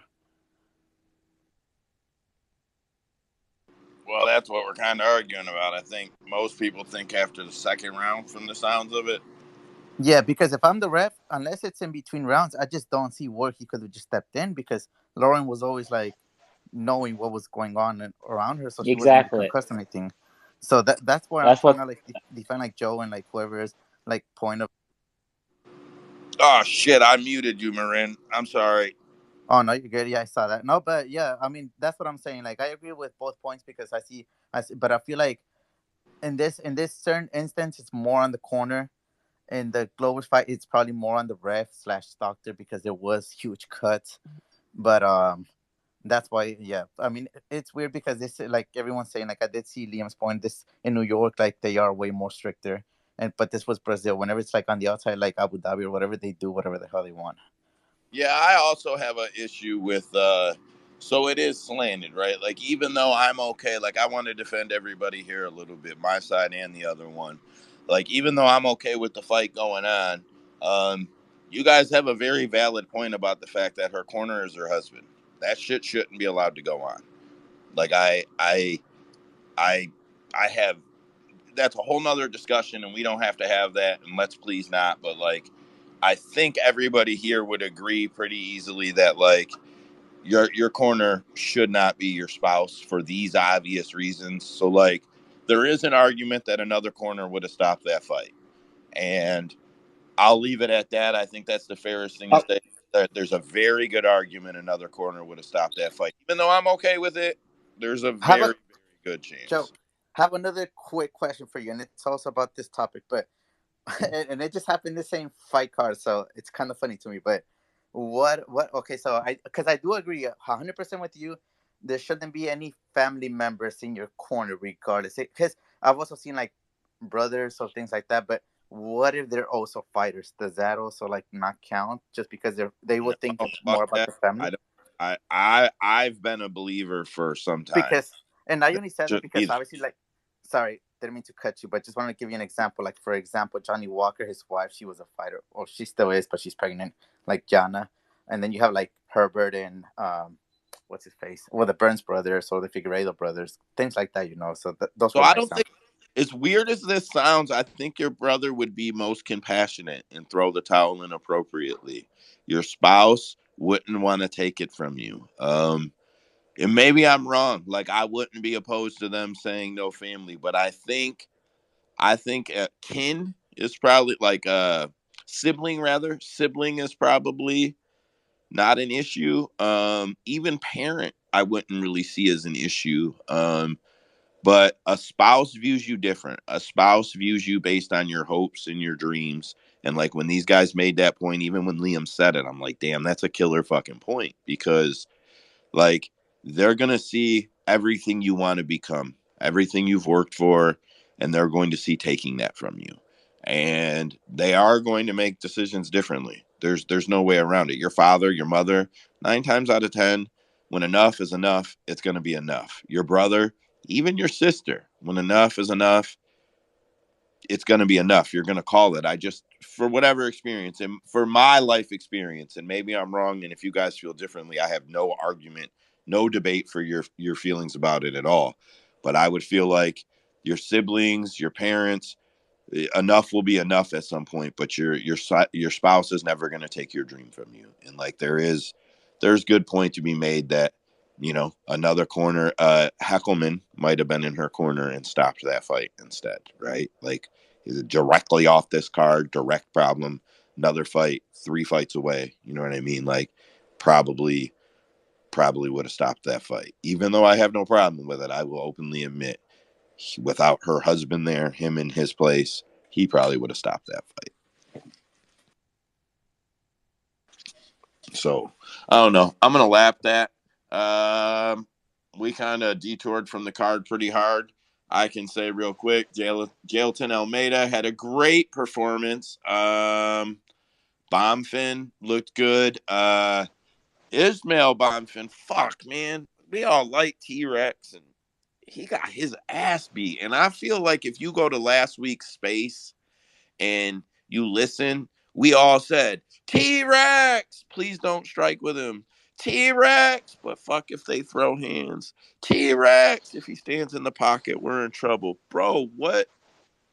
Bro, West capped that fight perfectly, man. Like To a to a fucking fucking T. To a T. And I said to Wes, I said it, and Wes started applauding me, and I'm like, fuck, Wes seen it. Wes knows. Bro, that shit was like, not scripted, but you could have wrote the fucking manuscript on how that fucker was gonna go. Man, When that mouthpiece went flying out, I was like, "This is over. I can see the knockout coming." I didn't think he would drop like that. When he dropped like that, when he dropped like that, my jaw dropped. I will stand by this. That is probably career changing. Marin, go ahead. Oh, for sure. Okay, yeah, another one, and I forgot to mention this earlier, but I am no ref, judge, or whatever, but I saw this happen earlier in the fight, this same fight. The ref kind of stopped the fight to put his mouthpiece in. This was the second time it happened in a different round, and like same exact fight, different round, because it happened already in the first, but also in the second. But this time the ref took longer. I don't know if he just didn't seem fit to like stop the fight to put in or to pause it to put in the mouthpiece, or he just let it happen. But yeah, I don't know. That seemed kind of The also rule like the is knockout makes it worse because then you can see it like even more, and like I feel like it's even worse because they can't really like clinch all that, and probably that's why he got knocked out even worse. But I don't know. sorry to I just wanted interrupt. to see your opinions on this real quick. I So, don't know so if you the guys rule saw with it. that is the referee has to wait for a lull in the action. So since there was no like real slowdown of the action when that happened, like he couldn't stop and pick it up. So sort of like the best everyone talked like the best being Anderson Silva moment, like when Bisping sort of like went up against the cage and pointed to his mouthpiece just because there was like a lull in the action, right? Yeah, you're right about that. I don't know. That's the same conversation. Fighter safety, So where do you draw the line? Liam, go ahead.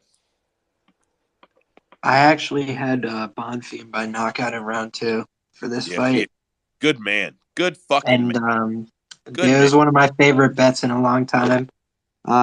I thought that there was going to be opportunities to fade Terrence McKinney. I think he's a good fighter, but when you see people have a hard time, going 15 minutes and it's continuous, like it was when he wasn't in the UFC, it was when he was in the UFC, it was on Contender Series, it was before the Contender Series. Like guys that are dangerous finishers are a problem for him. And Bonfim, if you just look at his record, it looks like, oh wow, he's been submitted 3 times. This guy's a fraud. Like he's going to get exposed.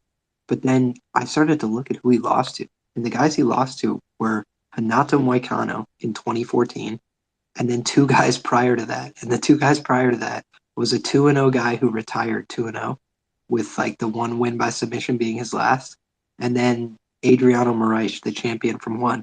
So this guy literally lost to like 3 murderers early Who in his just beat career. Demetrius Johnson. Precisely. So like this guy was just like a hidden gem, I felt like, Bonfim. And Terrence McKinney is a known quantity. He's dangerous, he's talented. But I felt like Bonfim was such an unknown quantity that had so much upside. And so I was willing to look foolish if he got finished in the first round. And I said, like, there's a chance this guy just gets flatlined, knocked out in the first round, submitted. I was like, but if this goes 2, I am so confident he's going to win the fight. So that's why that was my investment strategy. And I just thought that Bonfim proved that he's the real deal. He's a scary guy. Yeah. Not only are his losses to world-class talent, but he also fought Moraes at 17 and Moicano when he was 19 years old. Like, he fought those at a young age. That's just an incredible resume, honestly, at such a young age. Yeah, and credit to the guys who come in here when there's the guys who are in here now and some more guys that come in here on card weeks, man. Like that you were not the only person hot on that fight to end in the second by knockout. That is one I can proudly say the majority of this space called the knockout. And several of us felt it would be the second round. Man, I want to say Wes Belfort that's in here, I think he said as soon as it gets out of the second, it's over. Cade, go ahead. Yeah, I'm so fuck, man. I am so glad that Wes pulled me off that fight because everyone was on Bonfim, but I was just like, I'm like, man, I just want to trust in my man T-Rex power, bro, to just land that shot or that knee. Like even in the first round, bro, I think in the first like 30 seconds, he threw that knee right up the middle. I was like, oh, fuck, that almost landed. And I wanted to put my trust into him. Wes is like, bro, do not put money on that fight if you're going to go on T-Rex. And I was like, all right. So I laid off that fight. Thank God, but yeah, like you said, man, he capped that fight fucking crazy, like to a T, bro. That shit was crazy. Yeah, I took T-Rex in the fantasy pick, but I said that last week. I'm only taking him because I like him. I know better. I did not fucking bet against him or bet on him. Average, go ahead. This is just a quick stat. This is the 4th time that the Bonfim brothers have fought on the same card, and they haven't lost on a card when they've fought together. Yeah, I think that's a bad deal because what happens when the first guy loses? It's definitely got to distract the second guy, right? You've heard him say it can be distracting when someone on their team loses. Like, I've heard several fighters say that. So I don't know. I mean, more power to him. I don't have no feelings like there should be no rules or anything against it. Just, man, I think that may be a bad tactic in the long run, especially as things become like more and more on the line for them. You get 2 of them in a big, like on a main card or prelim main events, and then there's a lot at stake and the first guy loses. I could see it hurting feelings of the second guy a little bit. For sure. Nunes looked as good as we thought she would. I think everybody here thought she would look that good. I don't remember anybody really being on. I don't know, bro. She didn't look all that good in the first round, man. She looked pretty terrible. Yeah, she had to find the distance, but I thought she did a good job, man. She was fucking. Homegirl slowed down though. Homegirl slowed down a lot after that first round. Farron. Yeah. She blew her wad early and she couldn't finish her, and she's like, all right, well, I gave it a shot. Yeah. I remember I was watching the fights on the space, and I remember saying when Farron was fighting at range, I said, "There's something about this that it just seems cruel." Because of the height difference. Yeah, the fact that she couldn't keep it up, though, man. Or it seemed like Nunes just figured out how to get inside of it a little bit too. Uh, the first round, I definitely agree. Fucking, she was searching for it, but she found it. I thought she looked good in the second, and I thought she looked good in the third. Short of that huge height disadvantage, I think she looked good. What weight class was that at? I don't know. Is that 120? 45. No, that was featherweight. Featherweight? Yeah. She should fight at 115. What the fuck is she doing? No, she's thick. There's a reason. I'm sure she can make 135, but she's not making under 135, bro. Yeah, them girls that fight at 145, a lot of them are tall like that, man. I can see that being a huge fucking problem in the long run for her, especially like as the talent steps up. Like that was a reach advantage. That was that size advantage at I don't want to say low talent. I'm not talking shit. Just at the lower end of the scale there, you start getting up there, it's going to be some fucking problems. Marin, what you got? No, I mean, I was gonna talk, but not about this fight. So if you guys want to keep, I want to talk about another fight. So whenever you guys are done with this fight, I No, don't want to go interrupt you guys. ahead. This one isn't worth No, staying. well, I wanted to give props and I mean, I was high on him, and I'm glad he cashed in the way he did too. But Daniel Marcos, you guys already in the first two fights of the night, so I want to hit on that first one. Man, what a great talent! He fights so good. Oliveira tried to do takedowns, he couldn't take him down with his nice defense, and then sometimes he was even up against the cage or like walking backwards, and he still knew he stayed composed, and eventually he got that shot and he got that KO. So happy for that dude. Yeah, he looked good. He looked good. Man, so if the funny thing is, I had originally capped that fight exactly like that. Even Wes will tell you. I told Wes, and then I looked at Marco's competition, and for whatever reason, man, it scared me away. I started looking at some of the guys he fought record, and then I searched 2 or 3 of them, and then I'm like, fuck, I'm reading this fight wrong on competition, and I backed off of that fight, and I thought he might have got subbed. I didn't bet it at all, so I didn't lose, but I kicked myself in the ass for not trusting my gut. Like, I fucking kicked myself in the ass for not going with my first read is what I should say. Not my gut, my first read. Yeah, man, I remember that because it was the first one, and I was high on Marcos, and then everyone was saying because he's Latino, and I was like, bro, I mean, yes, but also I saw his stats, and that's what kind of drew me into him. Like you're saying, like his like significant strikes per minute, and also the landing, his defense, and that's what I mean. And then Oliveira's coming out of like I think he also trains. I don't know if he does train with the other Oliveira, but being Brazilian and jiu-jitsu and Muay Thai and everything. But then, yeah, I remember that everyone was talking about Marcos's records and that it was pretty like iffy, or his opponent's like combined record was like 20 to like 116, something like that. So I do get where it can be sketchy, but hey, man, for his debut, that was pretty impressive. Yeah, I'm happy for him. I really am. Does anybody else want to get anything on this card? Otherwise, I'm going to skip over and hit the roster watch real quick. Like 11 fighters got dropped. Usman got, and then Cade. Yo. What about fucking Thiago Moises with that plus 160 submission? I know that other guy had some good defense and it took a while, but that's what I'm talking about with these with I think like a new adaptation to like the wrestling of other fighters for Brazilian Jiu-Jitsu. It's like it's not about getting the takedown now. It's like if you're gonna use the fence as your help to get up, I gotta use it as an enemy. Kind of like an opposite to what the Dagestani fighters are doing. And I love how he said, all right, I can't get you down. I'll get you up against the fence. He did a nice little, he took his back, then did like a nice little thrust, jumped over the back, got that submission. I fucking love that performance by Moises. Yeah, that shit was clean. Did you cash that submission? Yes, sir. Good man, bro.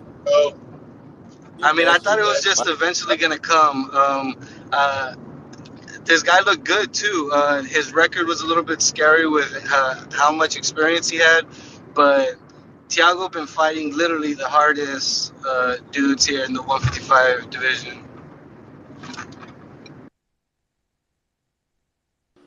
Yeah, he looked. That was a great spot. He looked real good. Cade, what you got? No, I heard you bring up Almeida's name. I cashed his second round finish, but I kind of cheated it a little bit. I put some on the third round finish, but I put more on the second round finish, so that was dope. And then just out of curiosity, I'm not bringing this conversation up for World War III. I'm just asking who cashed Brandon Moreno on Saturday. He cut out, but I could barely hear him. But I think he said who cashed Brandon Moreno on Saturday. Yep. Let's go. You're the only one, Marin? I guess. I didn't bet that Oh, fight at all. Cade, I was right there with you, telling everybody that he was on the right page, bro. We knew Moreno was gonna win. I rewatched that fight without the commentator, all that, just in silence. Just watched it, so I wasn't biased by anybody else's by what they were saying or anything like that. And I thought Moreno won the last fight too, to be honest with you. No, Thank you. I like to bullshit. I know it's hard to tell if you're bullshitting over text or not, but I like to get Wes and Gabe going mainly, just talking shit. I didn't think the fight was gonna go that way personally. I know I said like, oh, I was fucking with them. Oh, Moreno's gonna get his ass, finish him, and they would get him all riled up and everything. But I really didn't think that was gonna happen at all. And I know it didn't really finish him like that, but I'm just saying that's not how the fight. I thought the fight was gonna play out. I was actually kind of surprised, but I mean, fuck it, whatever. Money in my bank. That's the part that matters. How Anybody else? about you, Liam? What'd you have on it, Liam?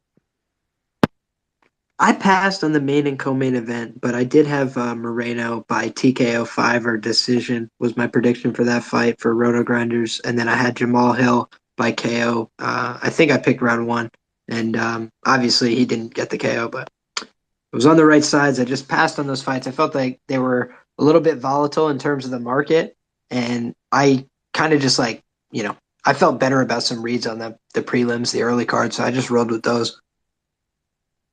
Hey, Liam, do you have any big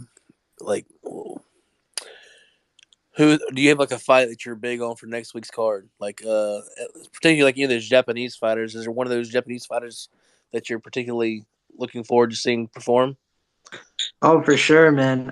The most money I'd have to double check. I mean, there's probably a couple fighters that are close, but definitely in the top 5 most profitable fighters for me in UFC history is Tetsuro Taira. I absolutely hammered him his first 2 UFC fights, and now you see in this fight he's minus 1,000, right? Like those opportunities, I think sometimes people think about MMA and they think, I either need to find a big underdog or I need to find, this favorite who's like minus 140 who should be minus 250.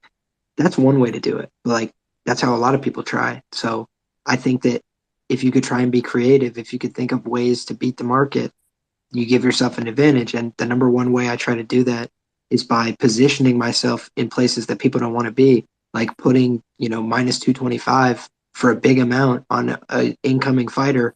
But I did my due diligence and I watched every fight they've ever had and I know what their skills are. And so when it gets a little dicey in that UFC debut, I've seen them face some adversity on the regional scene.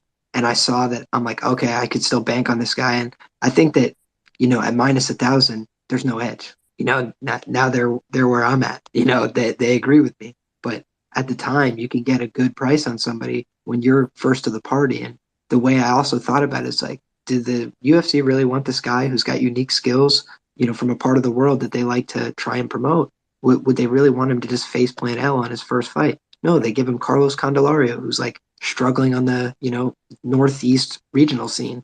And I'm not even talking about the hardest part of the Northeast regional scene. I'm talking about the softer part. So it's like, all due respect, like they kind of picked this guy to come in and lose to Tyra in all likelihood. I mean, with all respect to him, like he had a fight on Contender Series. It was competitive. They're like, hey, you want another fight where you're probably going to lose, but maybe you make it competitive?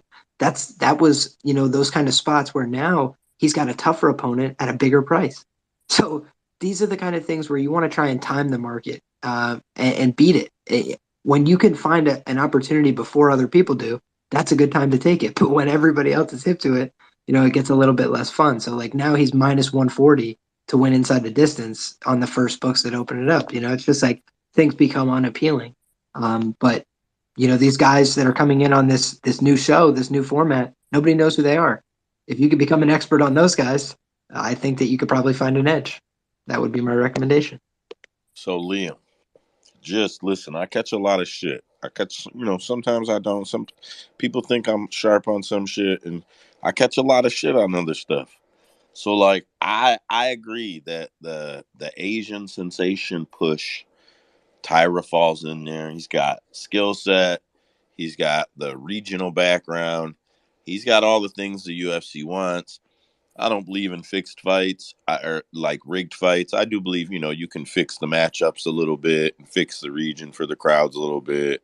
Um, you just know the region isn't going to be as friendly to the guest when, you're fighting in that certain area and they're fighting a superstar. Like, I believe you can kind of make things just kind of vibe one way if you're the company, and that they would want to push Tyra. But like, can you agree with me that the day to fade him is coming? Like, can you at least agree with me on that? Like, the day is coming. When he gets up there in that top 10, the day is coming. I'm sorry. I catch a lot of shit for this, but that day is coming. We'll see what the path through the top 10 looks like. But I'll tell you what, there are guys that I would put money on Tyra to submit in the first 2 rounds in the top 10. Ooh, come on. Let's hear it. All right. No, we're not going to go off I don't want to give away my whole edge, but just do your research. There's some guys ranked at flyweight that he could beat. You can dull it a little bit. Nah, don't pry on him, man. All right, I'm gonna mute him out for a second. All right, we're gonna switch over to UFC Roster Watch. We do this weekly, so I enjoy this segment. This week, a ton of fighters got dropped, for what we would normally see. Richard Shore got a contract. He didn't come off of anything. He just got signed to the UFC. That was a nice one to see because it seems like they've always got to come off of some show or something that the UFC promotes some way before they can even get signed to the show. Tough or Dana White Contender Series. Now, like, you've got to make them money before they'll even sign you. Adrian Yanez just signed a new deal. From what I can find, it is a 6-fight deal. Don't quote me on that. But from what I could dig up, it seemed to be a 6-fight deal. Victor Rodriguez dropped or removed from, the roster watch doesn't always mean dropped, but at face value, Victor Rodriguez dropped, Sajari Eubanks dropped, Michael Trezano dropped, Ludwig Schloman dropped, Marcelo Rojo dropped, Jay Pirin dropped, Alejandro Perez dropped, Raulian Palvia dropped. All right, this name's gonna get me. Iva Shalanian. No. There's Paiva, and then there's Omar Gadach. I can't say it, man. Omar Goddev. Yes, thank goodness. That guy, he got dropped. Kevin Natividad got dropped. Vince Morales got dropped, and Brandon Davis got dropped. Damn, Caleb B gone again? Yeah, they dropped the shit out of some people. Yeah, man. Well, we all knew the Sajara was coming. You can't miss weight again, bro. Like, she's missed weight so many times, and she even went up a weight class, and she's still missing weight. So, yeah, whenever you're bro, she's you're a barely natural a 500, bantamweight. you're barely a 500. They keep trying to fighter. force her to flyweight, bro, and it never worked. She's barely a 500 fighter. You can't be missing weight, bro. I would say this that there's some that were so obvious, like you're saying, like Marcelo Rojo too. I mean, Jay Perrin losing to a 18-year-old debut. And come on, Marcelo Rojo, he's been on a 3-4 losing streak, and he gets KO'd. The writing was on the wall, but other ones, yeah, it just iffy, but still, they have their reasons. How did I know you were going to bring up Marcelo Rojo? Because it sounds Hispanic. No, what the? I actually follow him on Twitter for a Bro, while. He's a Moran cool is dude. low key, unintentionally racist. You mean Get the fuck the out of opposite? here. Listen, I disagree with that statement totally, but he is unintentionally Hispanic as fuck. Like, I think that he just is who he is, bro. But I he's don't just think you're fuck. racist, and I was just fucking around. Just, I just know, to I get know. that, just to make it clear, Moran is not a racist. Nah, you guys are good, but yeah, no, I mean, like I said, I followed him for a cool while. I didn't know that he was like training with Brandon or nothing like that. This was like 2 years ago. I barely even knew that he was in the UFC till like after I followed him. So once I got into MMA, I started following some people. It's like, who is it? I forgot who. Oh, Jake Shields. I also follow him, and I didn't even know that I don't even know where he stands right now. I didn't even know that he was a UFC fighter. I don't know if he's still in the UFC or what he does, but he's always posting some funny shit. My brother actually sent me a picture of him with Ben Davis at a fight because they fought on the same card that night. Well, yeah. Yeah, it was whenever he was making his way back up to the UFC. He started having all those finishes. I think it was in Mississippi. My brother fought for the same promotion. I think it's the one my brother holds the record for the fastest knockout in. It's like Damian Jackson. There's Jillian De Corsia. Like, I just started following some people that didn't even know about him. Then I started following their journey, and it's been great, man. I mean, Jillian is a champion now in Invicta, but then Marcelo, I didn't know that he was gonna go like that down that way. But Damon also was on a uphill streak. Now he lost again, but yeah, still a fan of every one of these guys.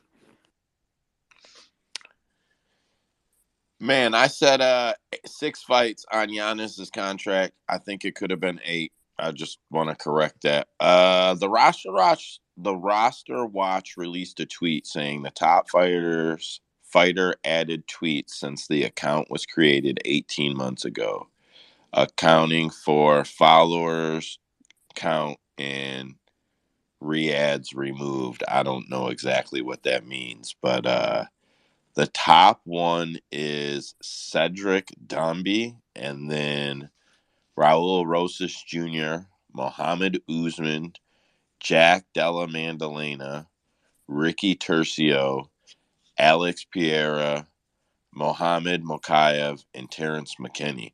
Like, I'm not surprised that McKinney and Mokaev and Pereira were, even Tercio, because he came off a tough, were like some of their top tweets, but man, I'm surprised that Cedric and Raul and Mohammed Usman are the top 3 seen or liked tweets that they've had since they created that account. Like, damn. Like, okay, I guess some guys are more popular than I thought. I think the account is just growing. To be fair, I think that's just a result of the account growing, but maybe I'm wrong.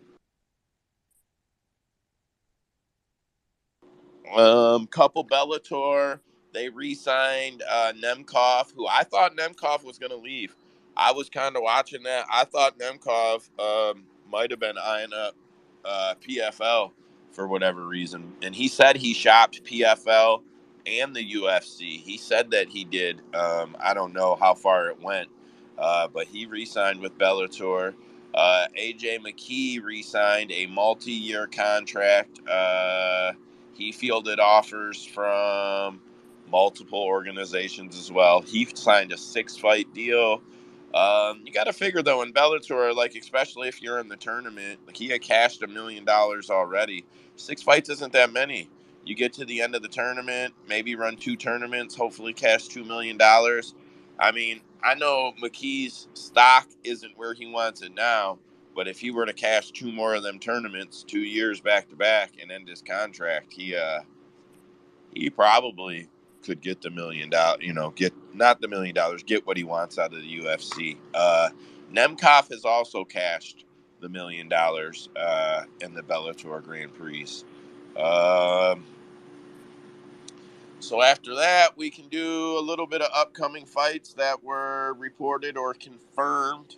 I mean, there's a couple dozen of them. I'll just hit the ones that I think everybody will like. I rate them all up. But we go through these every week, and we seem to have fun doing it.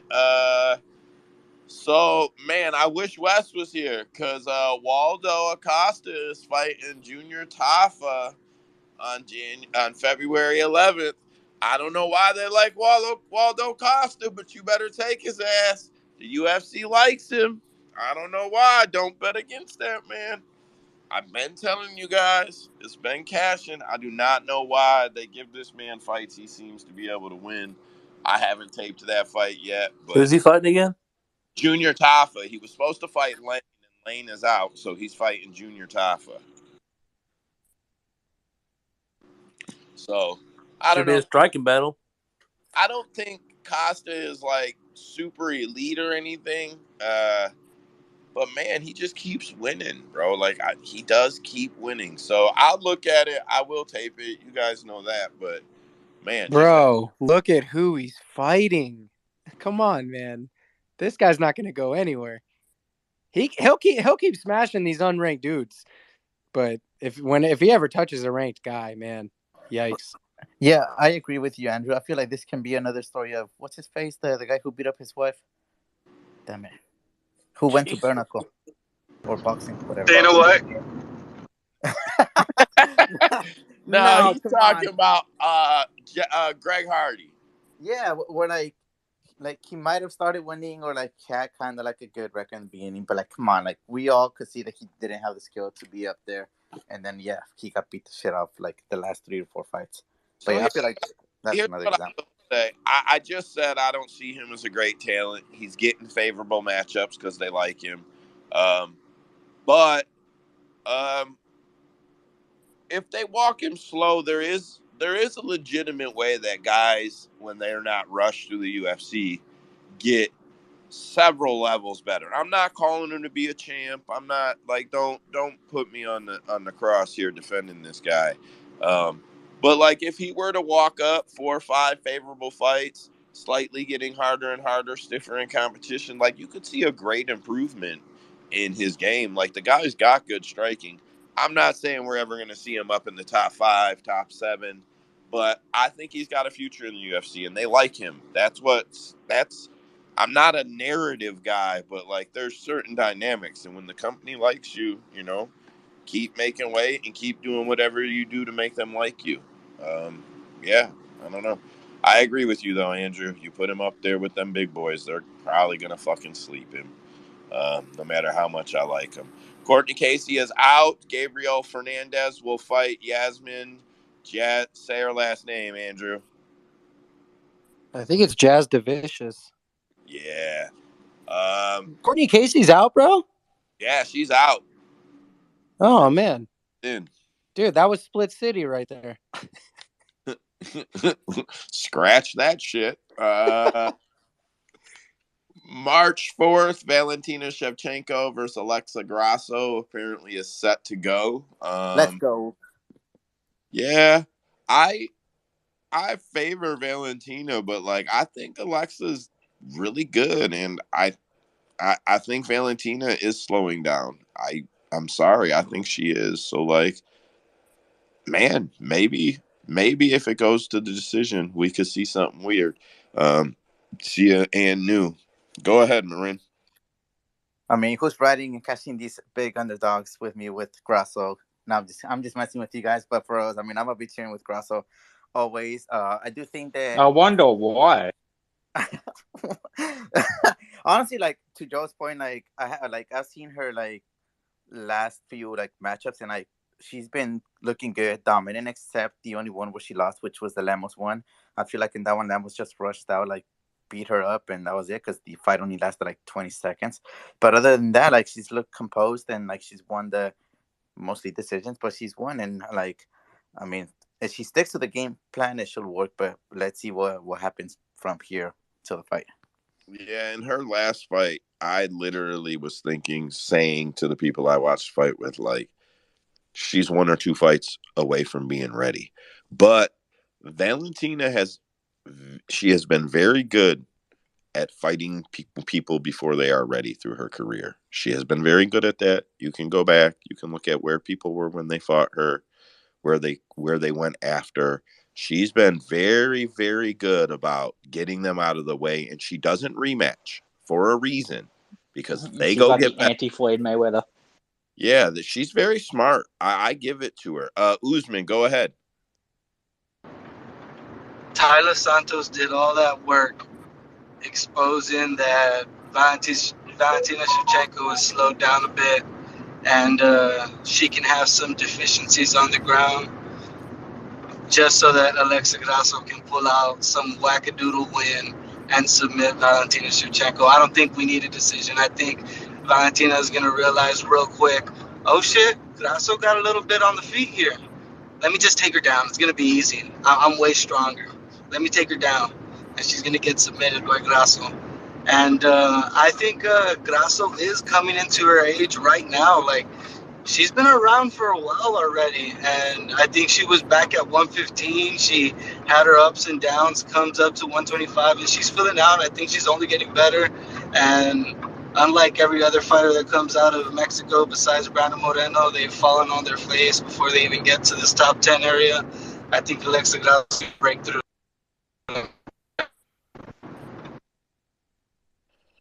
Yeah. Would anybody know the odds on that? Like anybody? I got them up. I'll have them for you in just a second here. If that fight is posted, it should be on Best Fight Odds. Andrew, go ahead. Bro, I think Usman and Marin are related, bro. Like, they sound the exact same, I swear. Nah, styles make fights, and I think Tyler Santos actually, I think she won the fight. She did show a little bit of weakness, but that's not Alexa Grasso. Yeah, no, this is terrible for her. This is going to be another, I wouldn't say quick, but she's going to dominate this fight. This is going to be a typical Valentina fight. She's going to take her down. She's going to get her out of there. Minus 610 Valentina on DraftKings, plus 460 for Grasso.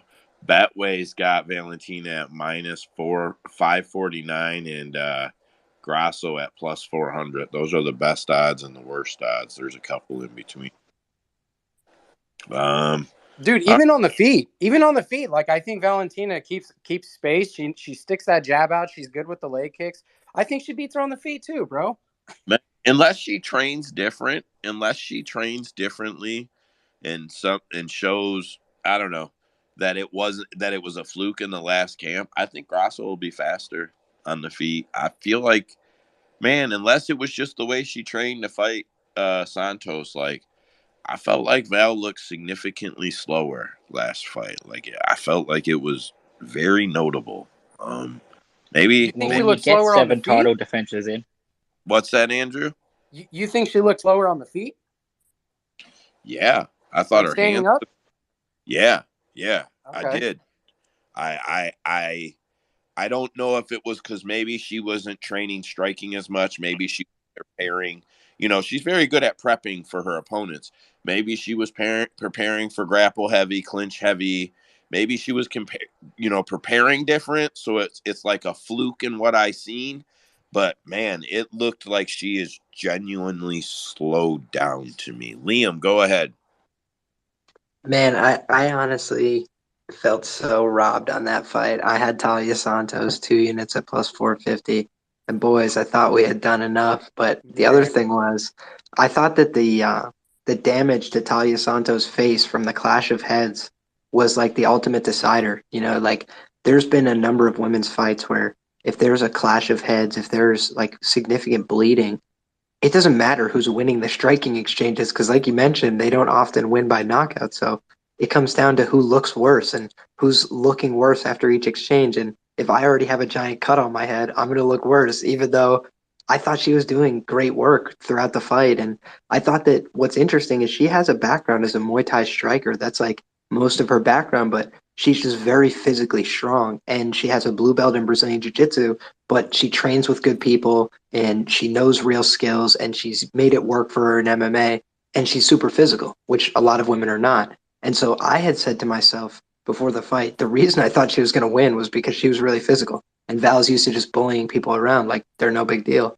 So for me, the question is just how physical will Alexa Grasso be on fight night? And if she, comes in looking the most jacked she's ever looked and ready to stand up to Val physically, I might have one opinion of the fight, but if Val looks like she's going to be significantly stronger, that is normally how she wins these fights. I mean, Jennifer Maia, because she had some physical strength, took a round off this woman by just flat backing her in the clinch because she's technical, sure, but she's 35 and she's obviously on road to a decline. Like, it's just inevitable.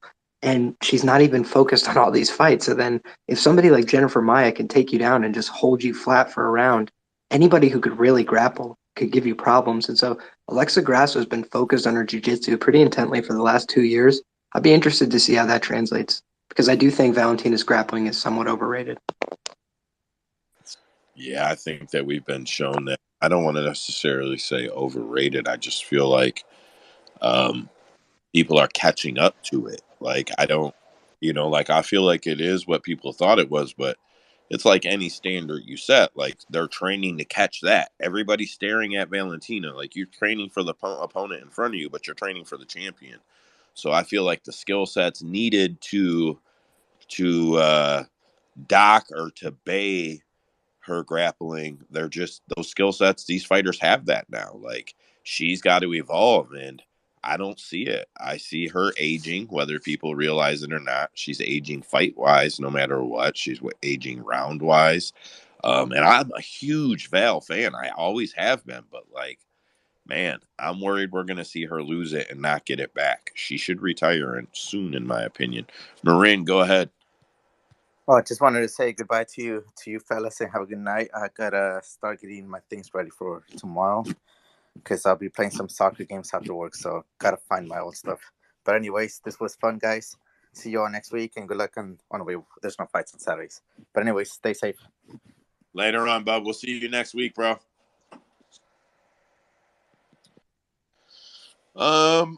With Marin leaving, I'll just use that as a way to skip on to the next fight. Same card, Manny Martinez versus Cameron Seaman, and then Dan Hooker versus Jalen Turner was just at. Yeah, as the resident Anzac of these spaces, can Jalen Turner leave us the hell alone, please? He said, "I'm taking city kickboxing out one at a time, baby." I'm for the whole club, bro. Yeah, that's pretty self-explanatory. Marab versus Peter Yan is official for UFC Vegas 71 on March 11th. Jonathan Martinez, Saeed Nurmagomedov. Same card. Alexander Volkov and Alexander Romanoff also added to that card. That'll shape up pretty nice. I mean, bro, Volkov is gonna lay that man out. Yeah, that one's the free money. Man, Peter Yan's gonna take another L. That fucking sucks, bro. I like him. I swear to God, I called him to be a champion in like his first or second UFC fight. Wouldn't stop saying it every time he fought, bro. I knew, but like, he's about to take another fucking L. Ain't that a bitch? He ain't beating the Rob. Tell me I'm wrong. I'll be okay with it, but like, he's not beating the Rob, bro. Come on. I think that's what he gets for saying he wants to fucking leave. They're gonna cash your ass out and then release you, bro. Dana White don't fuck around. He don't fuck around. So you think he'll be able to successfully? Oh wait, no, you think Jan's gonna lose, right? Fuck yeah. Hell no. Okay, never mind. Yeah. See, because you do too. He's gonna fucking lose, bro. It's fine. He's gonna end up in Bellator. I believe that. I thought he should have went when he started crying about it. It's fine. Whatever. I won't stay on him too much. March 18th, Muhammad Makayev's got a fight against Fialo. I say his first name wrong. Jafel. I say it wrong. But I thought Muhammad was going to be out until like October for some reason. I'm really surprised he's already back. He just had surgery like 4 weeks ago, I thought, or some shit. Maybe I'm wrong, but he just had fucking surgery. I know. Yeah, that dude wants that youngest champion record, bro. Yeah, he'll get the belt and then get beat up, and because he fucked his body up, probably. I don't know. I mean, I like him. More power to him, but damn, Christian Leroy Duncan is fighting Dusko Todorovic. Good man. And then Jack Shore will fight Makwan Amirkhani. Shore is making his featherweight debut. And then what's after that? Jocelyn Edwards versus Peldova. Lucy Peldova on April 15th. That shouldn't be too bad of a fight to watch. April 22nd, Song Yadong versus Ricky Simone. Man, I like Ricky, so I got no problems with that. I like him. Damn, I skipped to get to that one. Bobby Green and Jared Gordon are also on that card. Norma Dumont, Carol Rosa, Francis Marshall, Gomez. That'll be a good card. I don't think that's going on a pay-per-view, so that should be fine. I don't know why that one got put out of order. April 8th, Kelvin Gastelum will fight Chris Curtis. Chris Curtis is free money. Get the best odds you can right now. You know how I feel about That Gastelum. fight not happening is also easy money. Yeah, that's probably true too. Thanks for crushing my fucking dreams already, bro, because that's probably true too. But you know how I feel about Gastelum, bro. Chris Curtis is cashing. Michelle Waterson Gomez is fighting Luna Pinheiro. Inako Bahamandevez. I know one of you guys can say that right. Ignacio Yep. Bahamondes. Yep. We'll fight Nicholas Mota. Raul Rosa will fight Christian Rodriguez. And Steve Garcia Jr. will fight Nerdem Becky on April 8th at 287. I know there's other fights, but those are the ones that were just confirmed this week. We're only on ones confirmed from this week. April 15th, TJ Brown, Bill Algeo. Man, I like TJ Brown, so I'm not mad at that. Justin Jacoby versus Azmat Marzakhanov.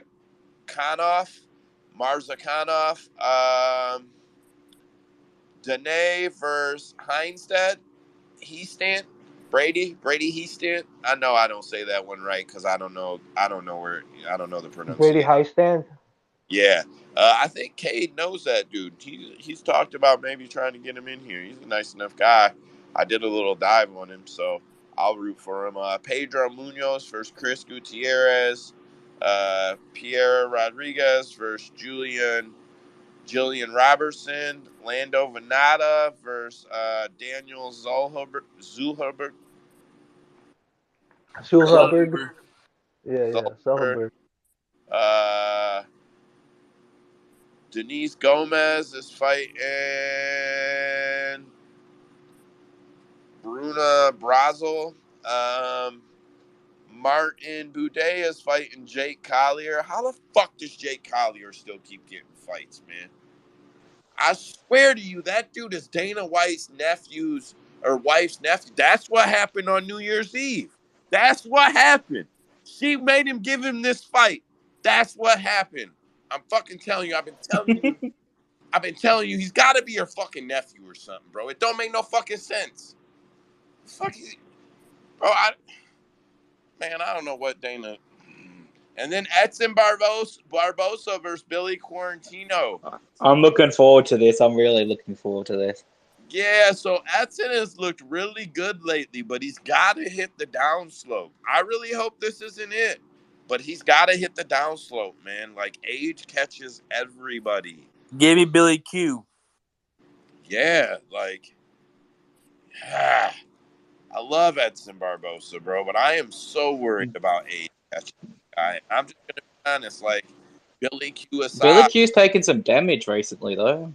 That's what I was gonna say. Billy Q aside, bro. I'm just worried about Edson. Bro, how old is he?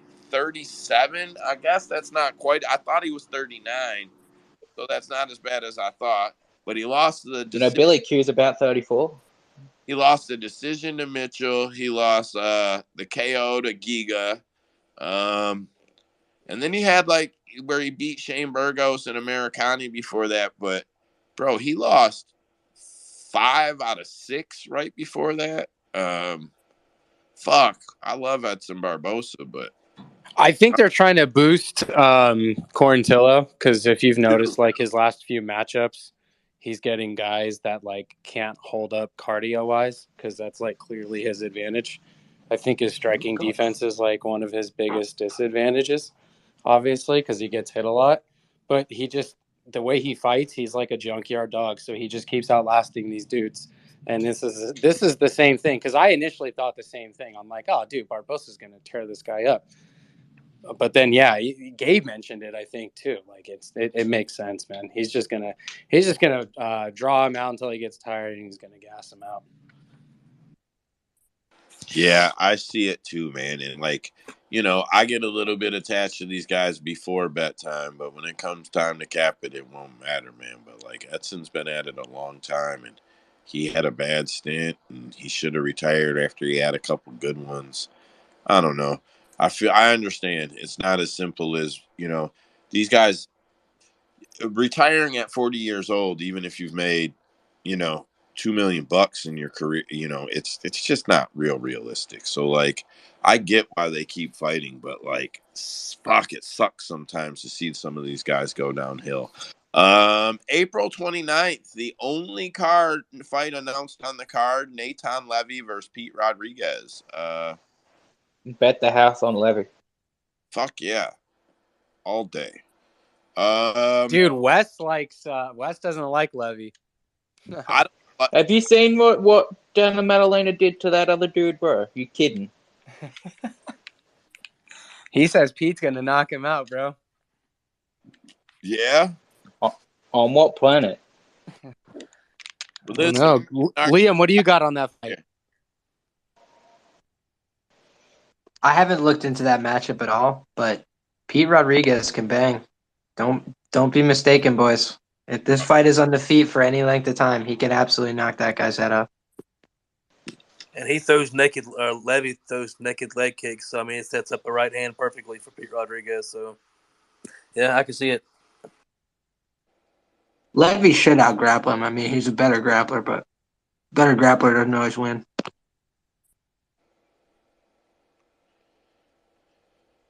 I agree. I'm going to jump over to a little Bellator. I won't clock all these ones off like I did the other ones, but Neiman Gracie got a new opponent. Gracies are always notable. He'll fight Dante Shihiro. Usman Nurmagomedov is fighting Benson Henderson. Bellator 292. Jeez, I wonder who's going to win that. Oh, yeah, I wonder. I have a theory about that whole crew and how they're going to retire with belts and shit. Grand Prix quarterfinals will be Musayev versus I can't say Alexander's last name. I think it's Shabli.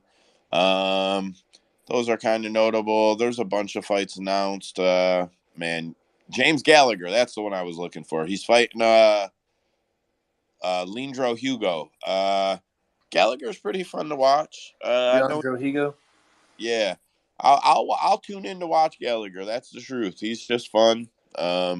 Even when he loses, sometimes you root for him to lose, but I'll tune in to see it for that. Truth be told, I'm surprised he's on their prelims though. Just for draw, I figured he would make Bellator's main card. If I'm being honest, they don't have a bunch of big draws.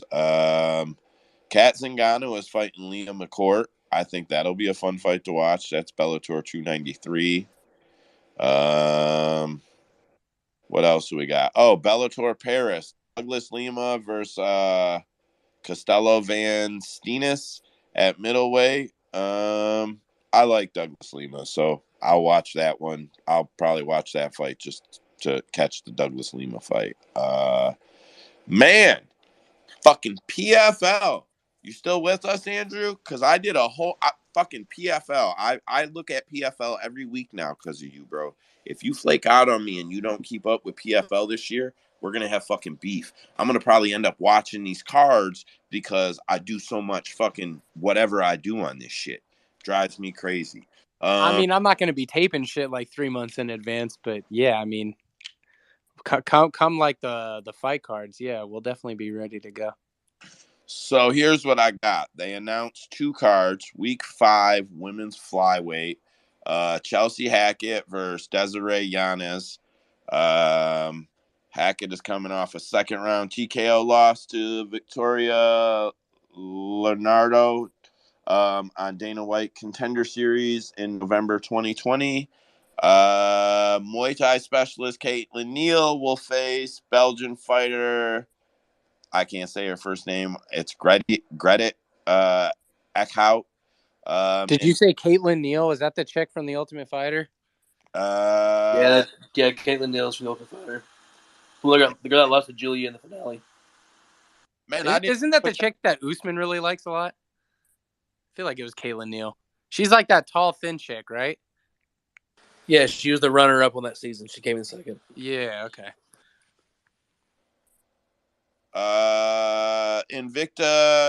Invicta veteran Helen Pre-Rotel. I can't say her last name. Fuck it. It is what it is. We'll fight Team Olympia product Lisa Maldin. And then four-time UFC competitor, that's the nicest way to say it, Shayna Young, faces Contender Series alumni Sandra Lovato. Yeah, I mean, I don't know many of them women. I only know the ones that have fucked around in the UFC. Yeah. Usually I even know who Invicta fighters are. I don't know who Helen is, if I'm being honest, man. I don't know. Is she black or Cuban looking? Helen Peralta? Peralta, yeah. Oh, she was on Tough. That was the girl that was supposed to be like she was the bare knuckle champion. Yeah. Oh, I think I do know who that is. Yeah, she was on this last season. Yeah, you remember. she just beat somebody that was an ex UFC fighter as well too in Invicta. She forgot who she fought, but it's that Brazilian chick that was man, what was her name? She just fought Helen Peralta, but Helen beat her. I thought the Brazilian was gonna win. Well, at least she's coming off a win. I mean, PFL's growing. Whether you know the names just offhand or not, these guys are definitely growing the roster, and they're definitely growing the caliber of fighters. Credit to them. I mean, I give it to it. Andrew loves these guys. PFL. She just beat Polyana Botello. Botello? Yeah, Polyana Botello. She's fought in the UFC. Yeah. So they also did their featherweight billing for week 5 for the men's, or not featherweight billing, flyweight billing. Let me see here. I got this fucked up. Featherweight billing for the men's Challenger Series week 6. Newcomer David Evans and Brian Zurcher. That's his last name, guys. I'm sorry.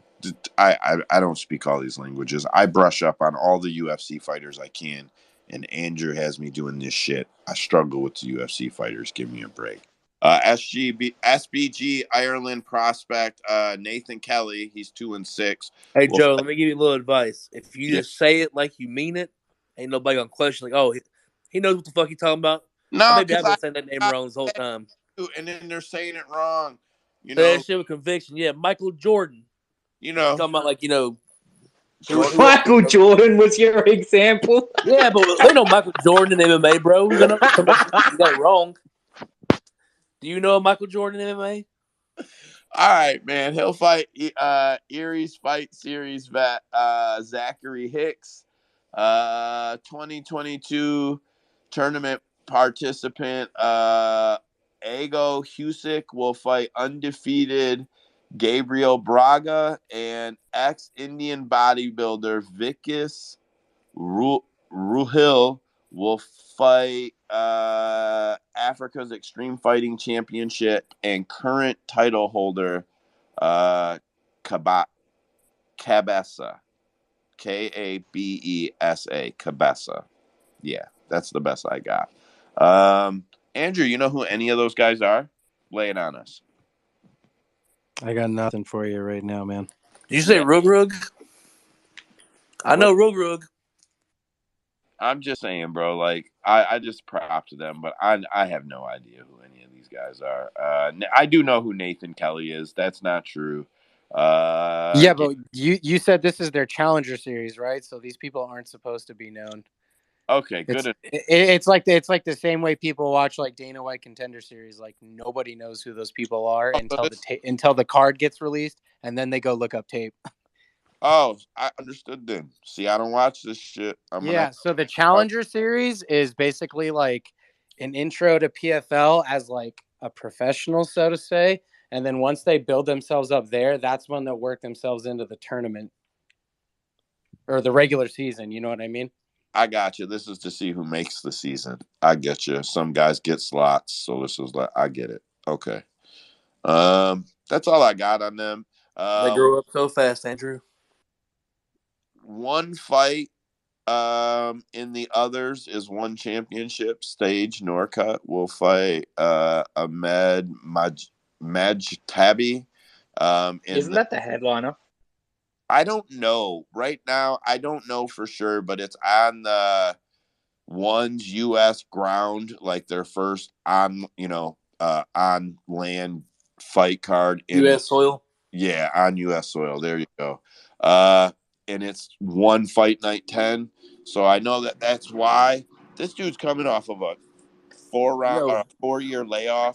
I don't know if you guys hell know of a lot of time off. This guy. He got his whole fucking face broke. Sage Norcutt got like his whole face broke. He got fucked up.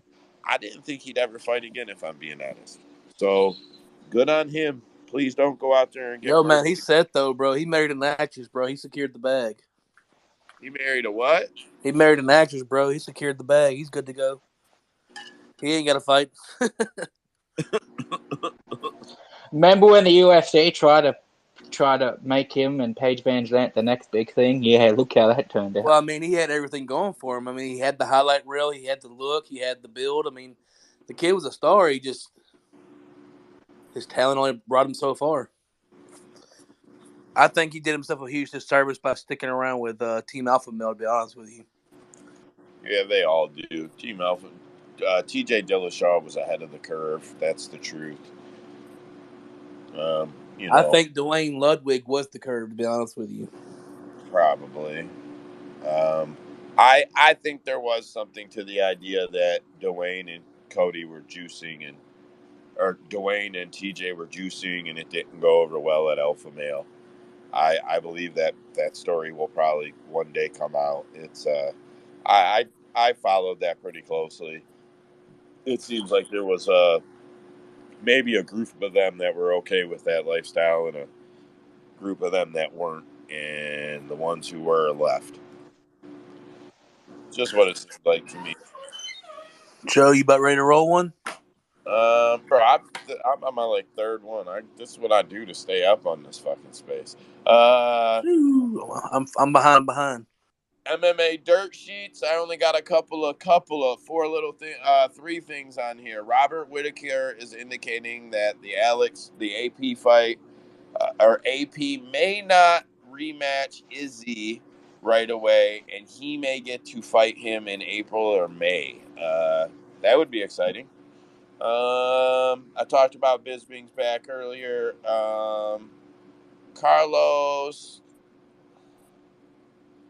Wait, hold. Oh, I can't say his name. He's the reporter. Amanda Nunes and Irene Aldana for March 4th is not set in the works at the moment. Saying Aldana is one of the front runners to face Nunes is fair, but she says she has not got an official offer. That fight has been rumored.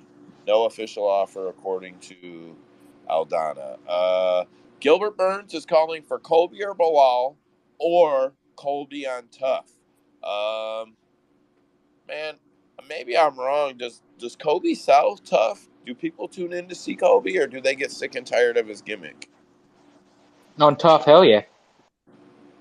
I don't Question know. is, can he keep that gimmick up the entire time, or does he show his real true personality? Yeah, I mean, But the thing is, he's still got the legal trouble. Well, Gilbert Burns says he recently ran into Colby, and Colby called him over like, Gilbert, I'm a huge fan. I love what you do, and was really nice to him and his family, and said, man, it's a shtick. I'm just trying to sell fights, whatever. And he said they had a good old time. So, like, I don't know. If Kobe kept the shtick up the whole time, I feel like, I don't know. I feel like it would actually hurt him. Um, Maybe if he shows us who all these fighters say he is a little bit, Yeah, maybe he maybe pulls he would start to win WWE and some goes people from a over. heel to a face. Maybe it's time to pull the old WWE trick again. Or he could take the Chael Sonnen route and just focus completely on coaching. Yeah, I don't know. I think then you would have to see it come out, though, right? Like, so if he does do that when they're recording, they're going to have to make content, and that content would have to be him spending time with them guys. That's a question I've always wanted to ask those fighters. I've never talked to anybody off of the show. I guess I have, and I should do that at Fight Week next year. I wonder how much time they spend with the coaches, like throughout the time that they're there. Like, how much actual training time do they get with Bilal Muhammad and Gilbert Burns, for example? Like, how much of it is just camera work and how much of it is actual time? I've always wondered. I don't know. Bilal says that Gilbert Burns just beat up number 15 Neil Magny, who would probably get beat by Jake Paul. I only bring that up because there is a good chance that Jake Paul would beat Neil Magny. Sorry. There just probably is. Yep, I'm a shitty person for that. All right. I got Scratch It or Bet It, and then me and Dead Picks are gonna run off probably 10 minutes of PSL before we call it quits. Oh, my bad about that. I didn't get to watch it. You It didn't wasn't fucking watch it? bro. It was not TBS. I thought it was gonna be on the app. It was only episode 1. I'm like, It's on what the YouTube fuck? for free, bro. YouTube? No, it's For not. free. Get the fuck out of here. It's on YouTube for free with no ads, bro. Nah, I was on the Dana White or some posted something that was on TBS, and I was trying to look around for it. I didn't find it on YouTube. It's on Power Slap's channel. All right, well, I'll be prepared. I'll be prepared for week 3. No, you heard it here. Hold me to it. Week 3 here. It'll be cancelled by then. Sure. Yeah, the fucking whole show's gonna be over before then, bro. All right, so we do Scratch It or Bet It. That's kind of what we close with when I don't have a closing topic. It's kind of inspired by DC and RC's Tap In, Tap Out. Nothing to hide there, but I hate saying tap in, tap out and directly stealing their shit. So we do Scratch It or Bet It. Tyson Fury versus Francis Ngannou happens in 2023. Scratch it or bet it. Scratch it.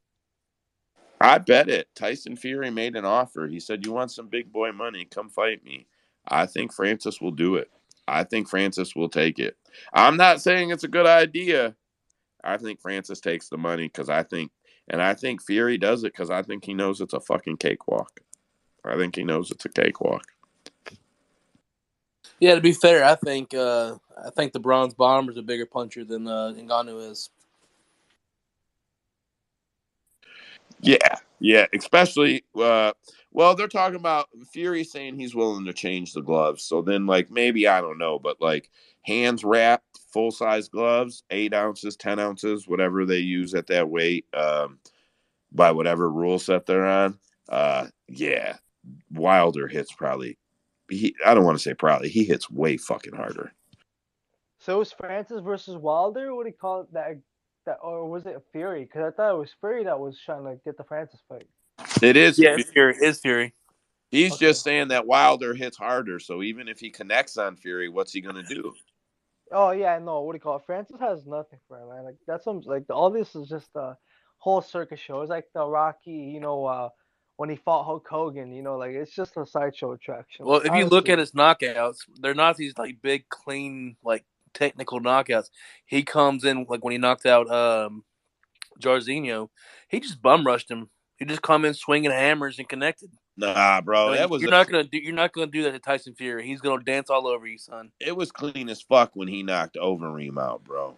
Clean Yeah, as but fuck. I mean, it was a big action that Fury's not going to stay there for. Fury's at the long for one. Fury's longer, and yeah, I mean, like you said, Yeah, you had it right. You had it Francis right. It's a cakewalk for Fury. Fury Francis is not used to being outsized and outreach the way that he will be in that fight, and the rule set of boxing. And Francis imposes his entire being with the threat of everything he can do. In boxing gloves, it's not quite the same. In boxing gloves, you're forced to stand here with me. We're both squared up. I have these mittens to defend myself. Yeah, it's no disrespect to Francis in any way, but fuck, bet the house on Tyson Fury. There's just no fucking way. Will, go ahead. Yeah, before you hit the next one, I was wondering, do you know if you can invest and buy stock into Power Slap? Because I feel like this is how the people viewed the UFC when it first came out. I think it's gonna like kind of blow up because it's quick and digestible, and I just think it could blow up like the UFC did. Do you know if you can buy stock? No, I would imagine eventually it's going to get bought up by Endeavor or be traded publicly, and then you can. But it's so Dana's been very clear. These videos get 500 million views. It doesn't matter how you feel about it. Okay, like put all that bullshit aside. The videos from over in Russia and Poland and all that shit, 500 million plays. 500 million fucking plays. That's what Dana White is after. He's very honest about it. This isn't this is something that they are doing that can be easily transported over to social media. He's not reinventing the wheel. He's trying to make the sport safer so it can be sanctioned so that he can get a piece of that pie. That's all that shit is, man. It will catch. Even if it doesn't catch here, it will Not a catch. piece, son. That would be his whole pie. This would be his own thing without the Fertitta brothers. He'll sell it to Endeavor. Absolutely. Well, so they own part of it. He called the Fertitta brothers. They're part of it. He said that. That is his best friend. So Yeah, and he said in the press conference, he goes, people think just because I say that I do it or that I say it, they're in. And he gave a big speech about how, he had to present it and do his research. Anyway, I'm going to skip over to PFL in a minute or PSL in a minute anyway, because I'm going to do a segment that I can at least cut for the YouTube. We got 4 more of these to go. Islam Makhachev will retire in 2023 undefeated, so that undefeated Bellator champion Usman Nurmagomedov can sign with the UFC and become the 155-pound champion by 2024. Scratch it or bet it. Holy shit. I would fade that. I think it's legit. I think that Islam is 1 or 2 fights. I think he retires by the end of the year, if I'm being honest. And I think Usman gets signed to the UFC and goes straight to the top. I think it's 2 fights to get him to a title fight. 1 win, title shot. I really believe that. I don't know why I see that coming.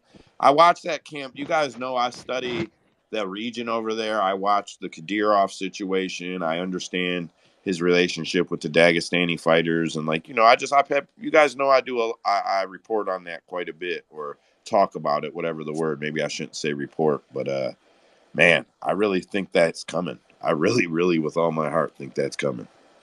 Yeah, I'll bet that. What do you call it? Just for the sake of getting them out of there, like these guys are dominant as hell, bro. Like if we're gonna be having these guys like come in and take all the belts and like, but that's the thing. Like they don't stay to defend. Like Khabib doesn't stay to defend, So if they're gonna just follow that path, then it's very likely. I could see that, And to your point, how you mentioned before, how you think that Khabib would get into politics, like yeah, could all be set up for that, like to make them, made, retire, go out on top as champions and then retire.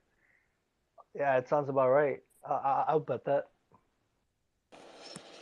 Good man. At least someone had my back, because no one else even tapped in on this shit. Number 3, John Jones is heavyweight champion or UFC heavyweight champion of the world, January 1st, 2024. Scratch it or bet it. I'm tapping in. Get it. Yeah, I'm betting that shit all day. John fucking Jones. Here we go. I want to be clear though. He's not defending in 2023. He's. I just think he'll still have the fucking belt. That's who John is. I'm sorry. That's who John is. You think his first defense might be against Sergey, that Russian guy? Yeah, March 2024. That's just how he does it. I'm sorry, man. That's just how he fucking does it. I think Sergey is a good fighter. I think he's a really bad matchup for a lot of guys. I think John Jones takes him apart. So we're taking Spivak and Tybura. What do you call it for next week? For the parlay, is that what we're saying, or? Yeah, I like Spivak. What's another one I got here? Sean O'Malley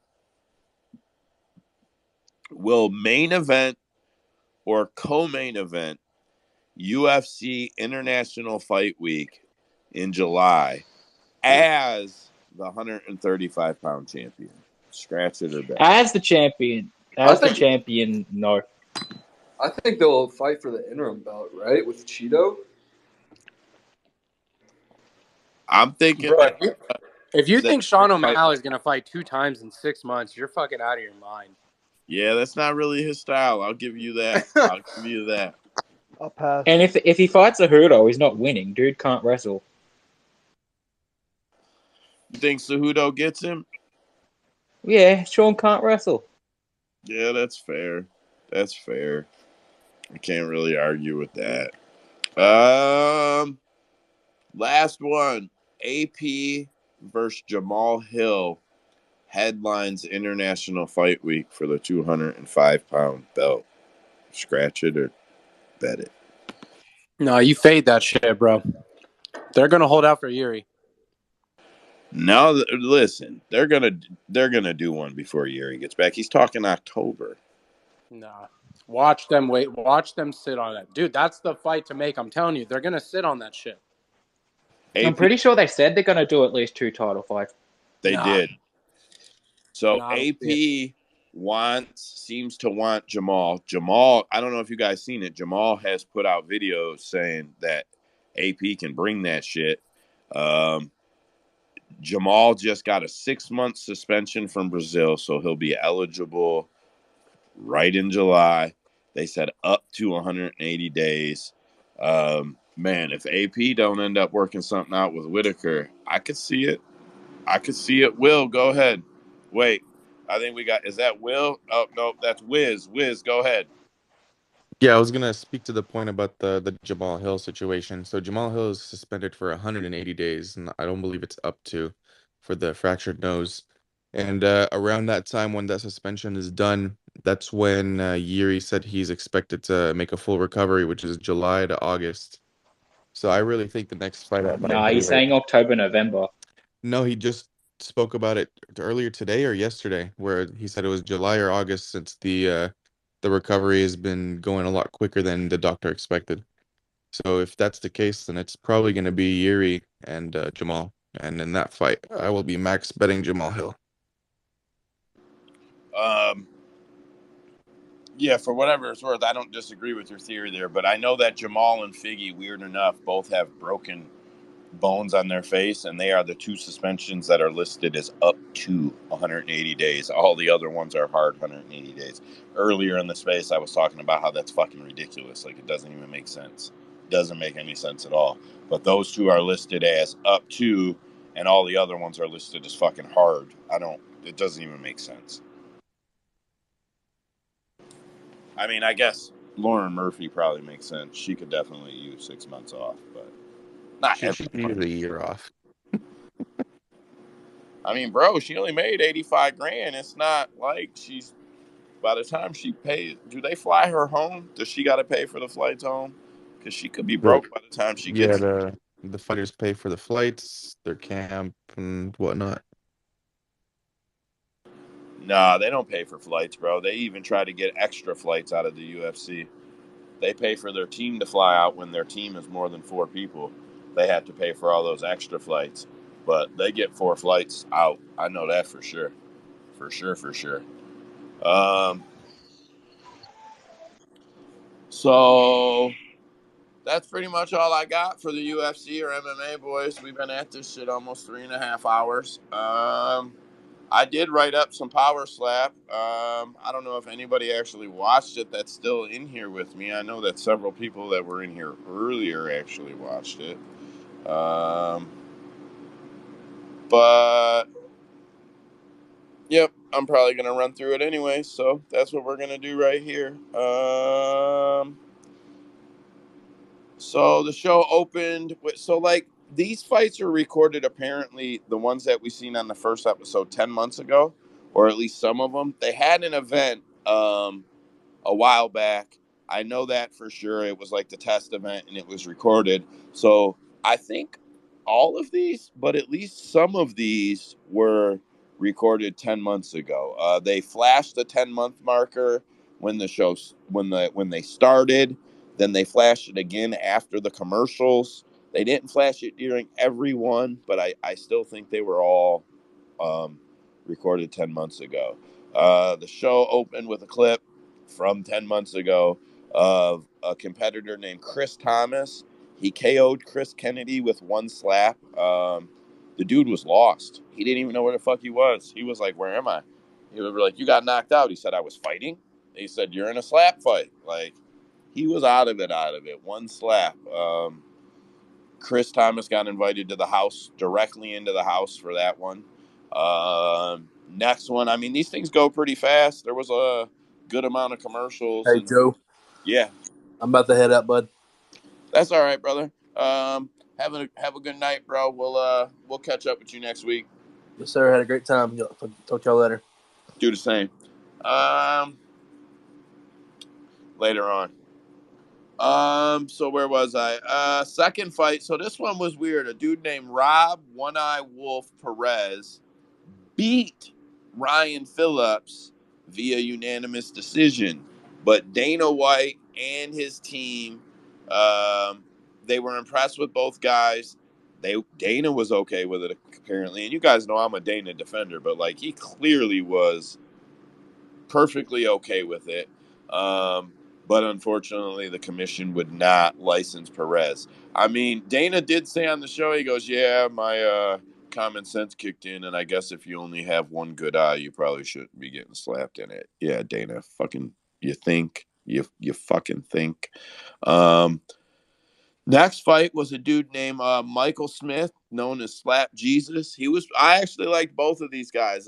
He beat a guy named Alex Asbury via doctor stoppage. Asbury was cool. Like, I liked him, but he got slapped the fuck up.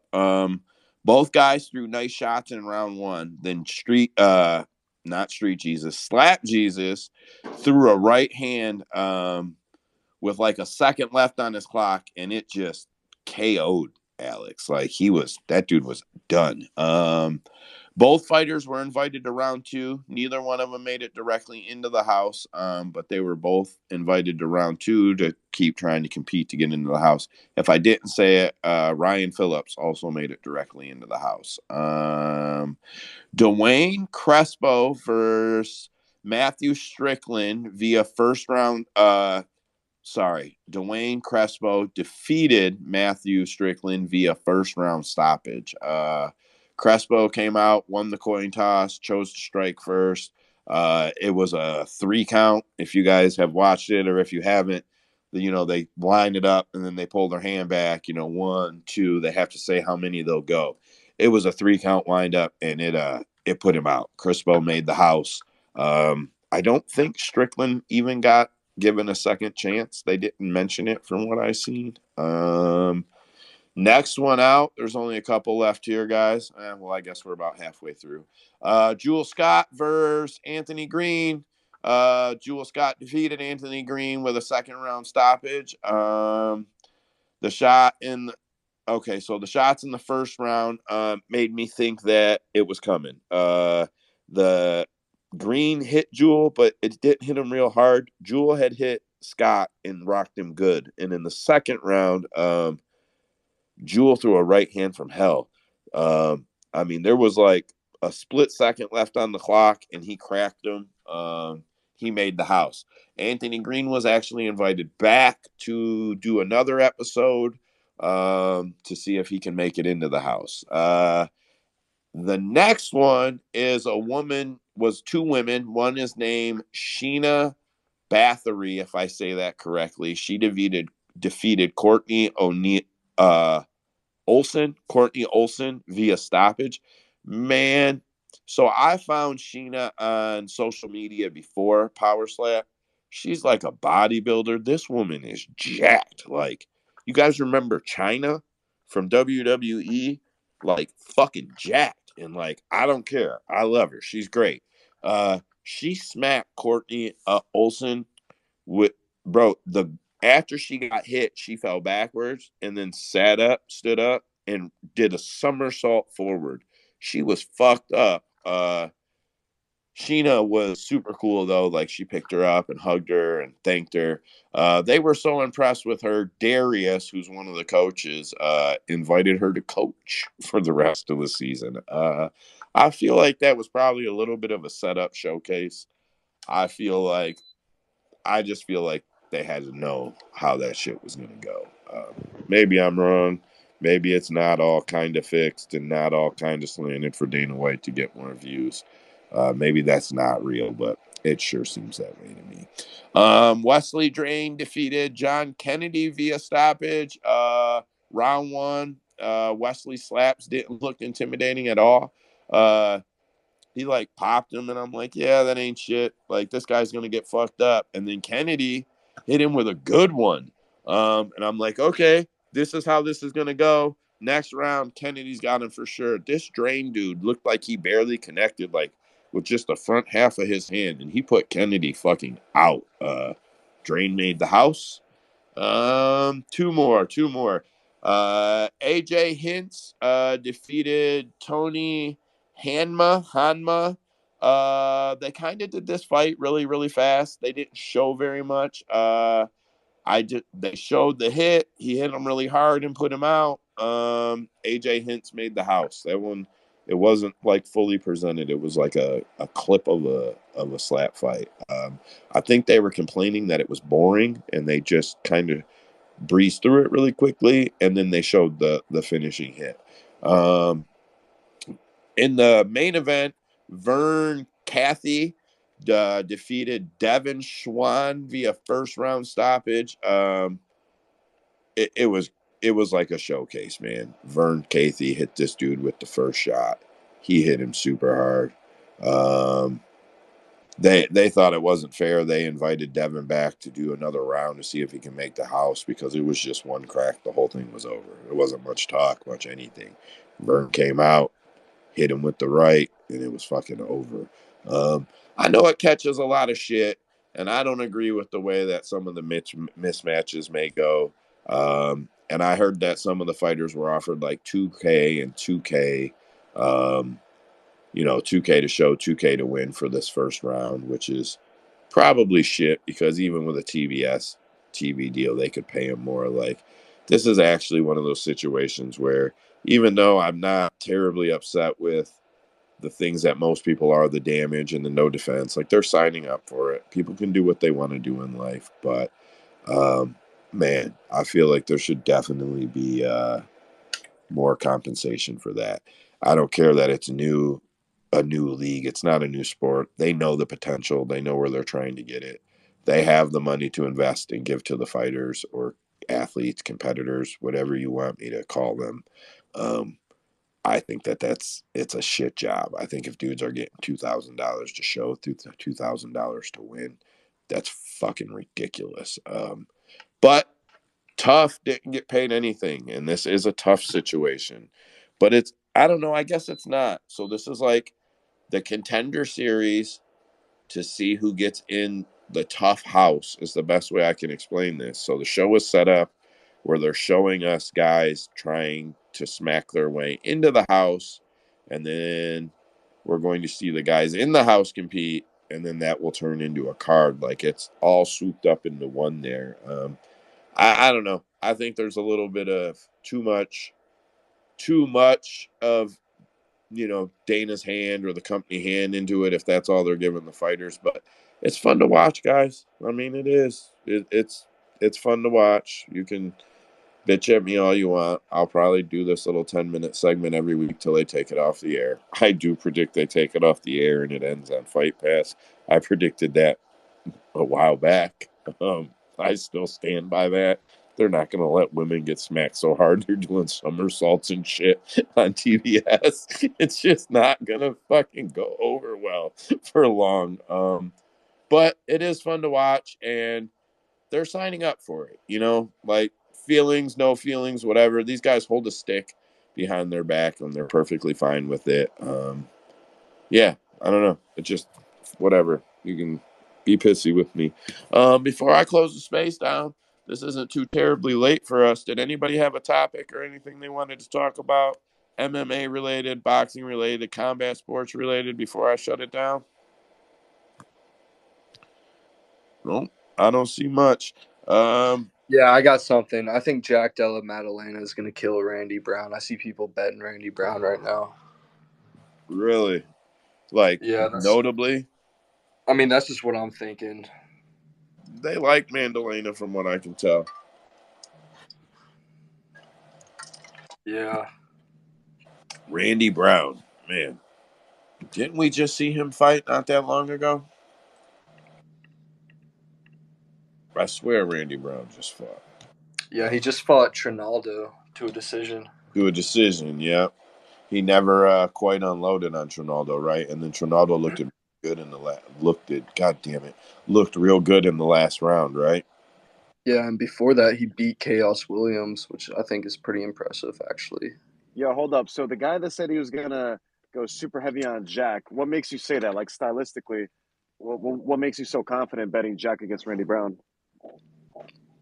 I think his boxing's on another level, and I've seen Randy get dropped. And then if I want to like play into the narrative, he's a young rising prospect out of Australia, and we just saw some young rising prospects out of Brazil get some W's.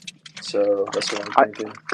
I think I don't know, because if you look at it stylistically, what is Randy Brown the best at? He's best at controlling that distance, fighting from far away, sticking that absurdly long reach out, and just fighting his type of fight. But I think he can get countered.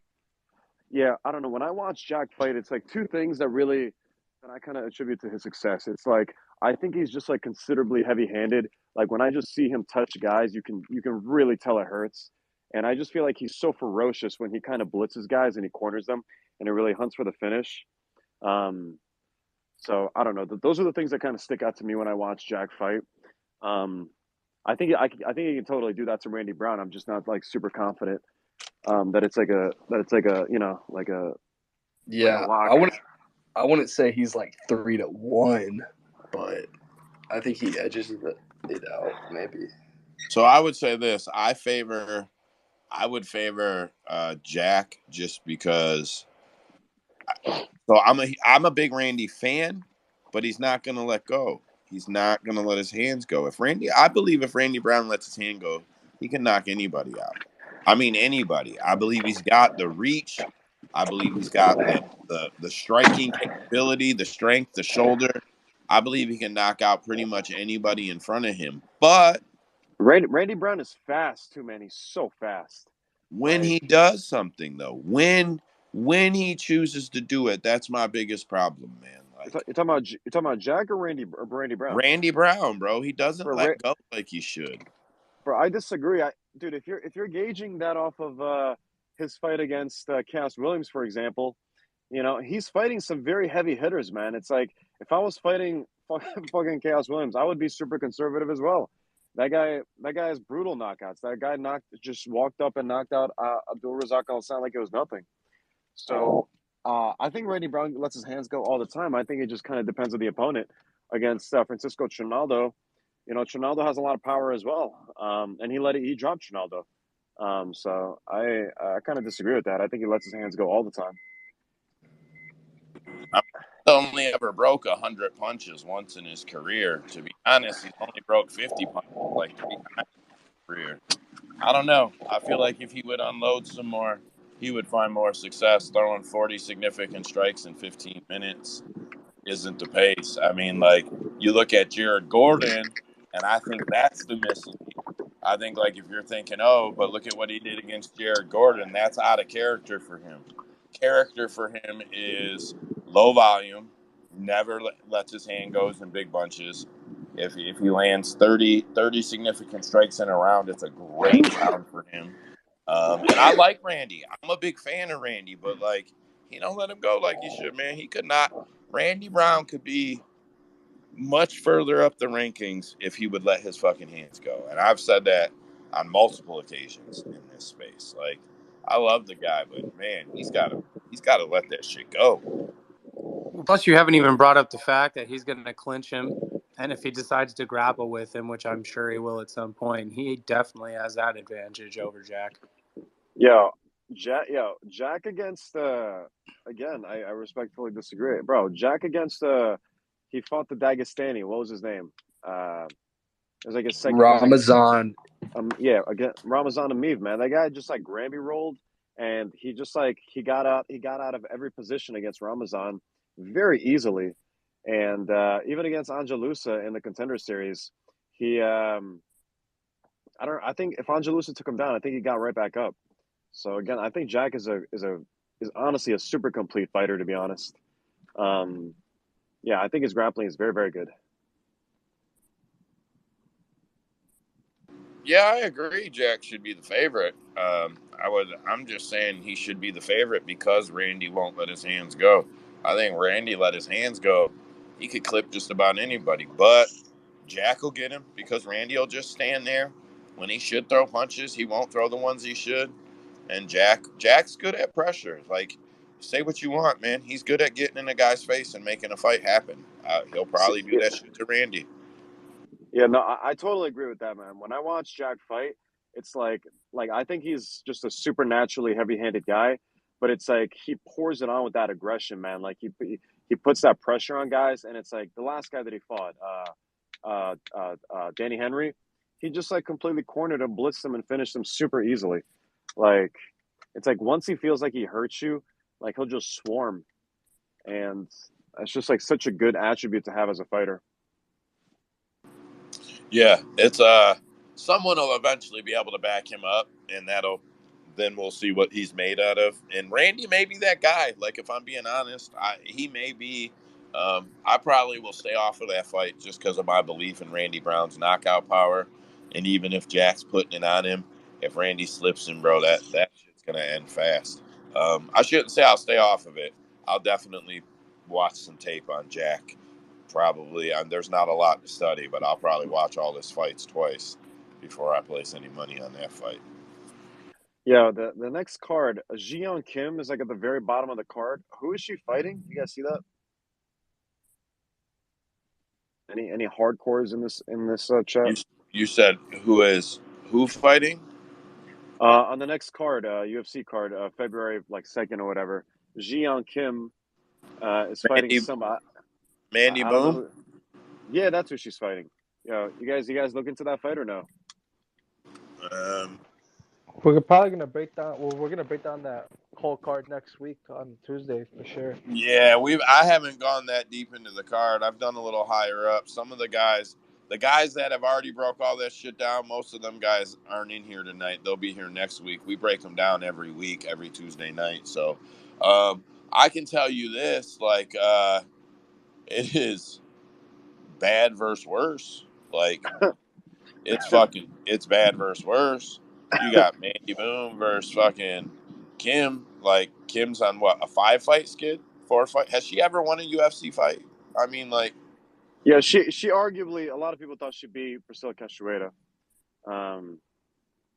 But yeah, the judging for that fight was a mess. The fight was a mess. You can't really blame anybody. It's just a shitty fight, shitty situation. So she arguably won a UFC fight. You see what I'm saying? Like, that's fucked Yeah. up. Yeah. Man, I don't know. I'm not real high on next week's card, man. I feel like you've got to dig your ass off to get excited about it. Let me see the card. Give me a second. Pull it's not that great. And then you got, like, you're asking about okay, so Kim's on a 4-fight losing streak. Then she won one, then she lost one, then she won 2, then she lost one. Yeah, she's 3-6 in the UFC. And then you got Mandy Boom, who got signed to the UFC and dropped 2 in a row. I'll probably Wait. I thought she only lost to Ariane Lipsky. Who else did she lose to? Victoria Lorado. Oh, Leonardo. Oh, really? Yeah. Mm-hmm. Oh, that's interesting. Okay. Yeah, let me see. Yeah, Mandy will probably win that fight. Like, I'll probably be on Mandy for that fight. I don't. Yeah, I mean, I know that it was originally billed as an Asian card or whatever, but like, Yeah. I'll probably be on Mandy for that fight. I'm looking at this fight here. I think it's the first one. It's Suro Tyra versus Jesus Aguilar. I Oh don't know no, if you guys. I nope. don't know if you guys. Yeah, I don't know if you guys know Jesus Aguilar. He got signed in the Contender Series last summer. I don't know. A play I would look at for that fight would be like fight just ends by submission, because Cyrus he's a submission guy, he's a grappler, and Jesus Aguilar is exactly that too. And I just feel like in all the grappling exchanges, somebody's going to get submitted. I don't know. No, I Just agree a on that take. What do you call it? Jesus has a pretty decent wrestling. What do you call it? And I know Tyra's gonna want to take that shit on the ground all day. So I would probably play the sub for sure, if not the over. Yeah, because it's either going to be just a messy 15-minute scramble fest of just reversals and things like that, or somebody's going to get. I just feel like they're both too high. I mean, I don't know. I don't know if Jesus is like a really high level submission guy, or if he's just kind of opportunistic and he just kind of happens to get those submissions. But Cyrus is legit. Is he a black belt? Listen, man, we can't do this in this space because this is going to be war next week, bro. Tatsuro Taira has the most padded record of all UFC fighters, in my opinion. The day to fame will come. Signature, you gotta come by in the space next week, bro. This fight is you would going to really be a enjoy it. war, bro. Like, dudes are going to be fucking pissy arguing about this fight, I'm sure. Yeah. When do you guys meet? What Every time zone are you? Tuesday. What's up, bro? I'm in Jersey, bro. So 10:30 every Tuesday night. 10:30 at night. Yep, Yes, every sir. Tuesday night, and we go to 1:30, 2:30 in the morning. Oh shit, that's dope, yo. That's kind of dope because like some fucking late night MMA talk, dude. I'm fucking down for that. And we got real hardcores in here, bro. Like they're just like they're Dude. not here tonight because we're not breaking down the card. Like if we were breaking Yeah, down the but card, bro, like be prepared that everybody on this mic will have watched tape. They will have broke down stats. Like there will be you will not be able to misstate some shit and not get called out for it. Like I'm just be warned. But be welcome, bro. Nobody's shitty. No one's mean. But like these dudes come prepared. Dude, I love that shit. I'm actually all about that. Like I come correct. I'm excited to like see some sharp minds around here because I haven't noticed this like feature on Twitter, and because this is like a new feature, right? Where like live podcasts like are like on the top of the screen, right? That's like a new thing, or no? Yeah, it's about a year old. We've been doing this one for about 9 months. Oh shit. Okay. Oh, that's a while. Okay. Yep. All right, bet, man. I guess I'll hop on. I'll hop on when I see you guys. If you give the send you the follow, invite, bro. if you give the follow tonight, I'll try to get the follow back so I can remember to send you. I'll try to remember to send you the invite next week, bro. I try to send them out best I can every week. Anyways, boys, it's an early one. It's 1:48 Eastern time, and that's early. And usually I get about 3 hours of sleep, so I'm gonna go ahead and get my 5 hours of sleep tonight since you boys ain't keeping me up all night. That's the end of it for me. Everybody who was here since 10 o'clock. We didn't have a card, so thanks for sticking it out, boys. I'll chop all this up. We'll put it on YouTube. I'm gonna try to get Andrew to figure out Spotify soon enough here, so that we'll be on Spotify too. I figure if I can do one, he can probably do the other. I'm gonna spend a couple more weeks getting YouTube down packed, and then when I got my gig down packed, I'll be able to send him over content and clips. Hopefully I can get them on on Spotify there. Anyways, boys, that's it for me, man. Everybody have a good night. Peace. Take it easy, y'all.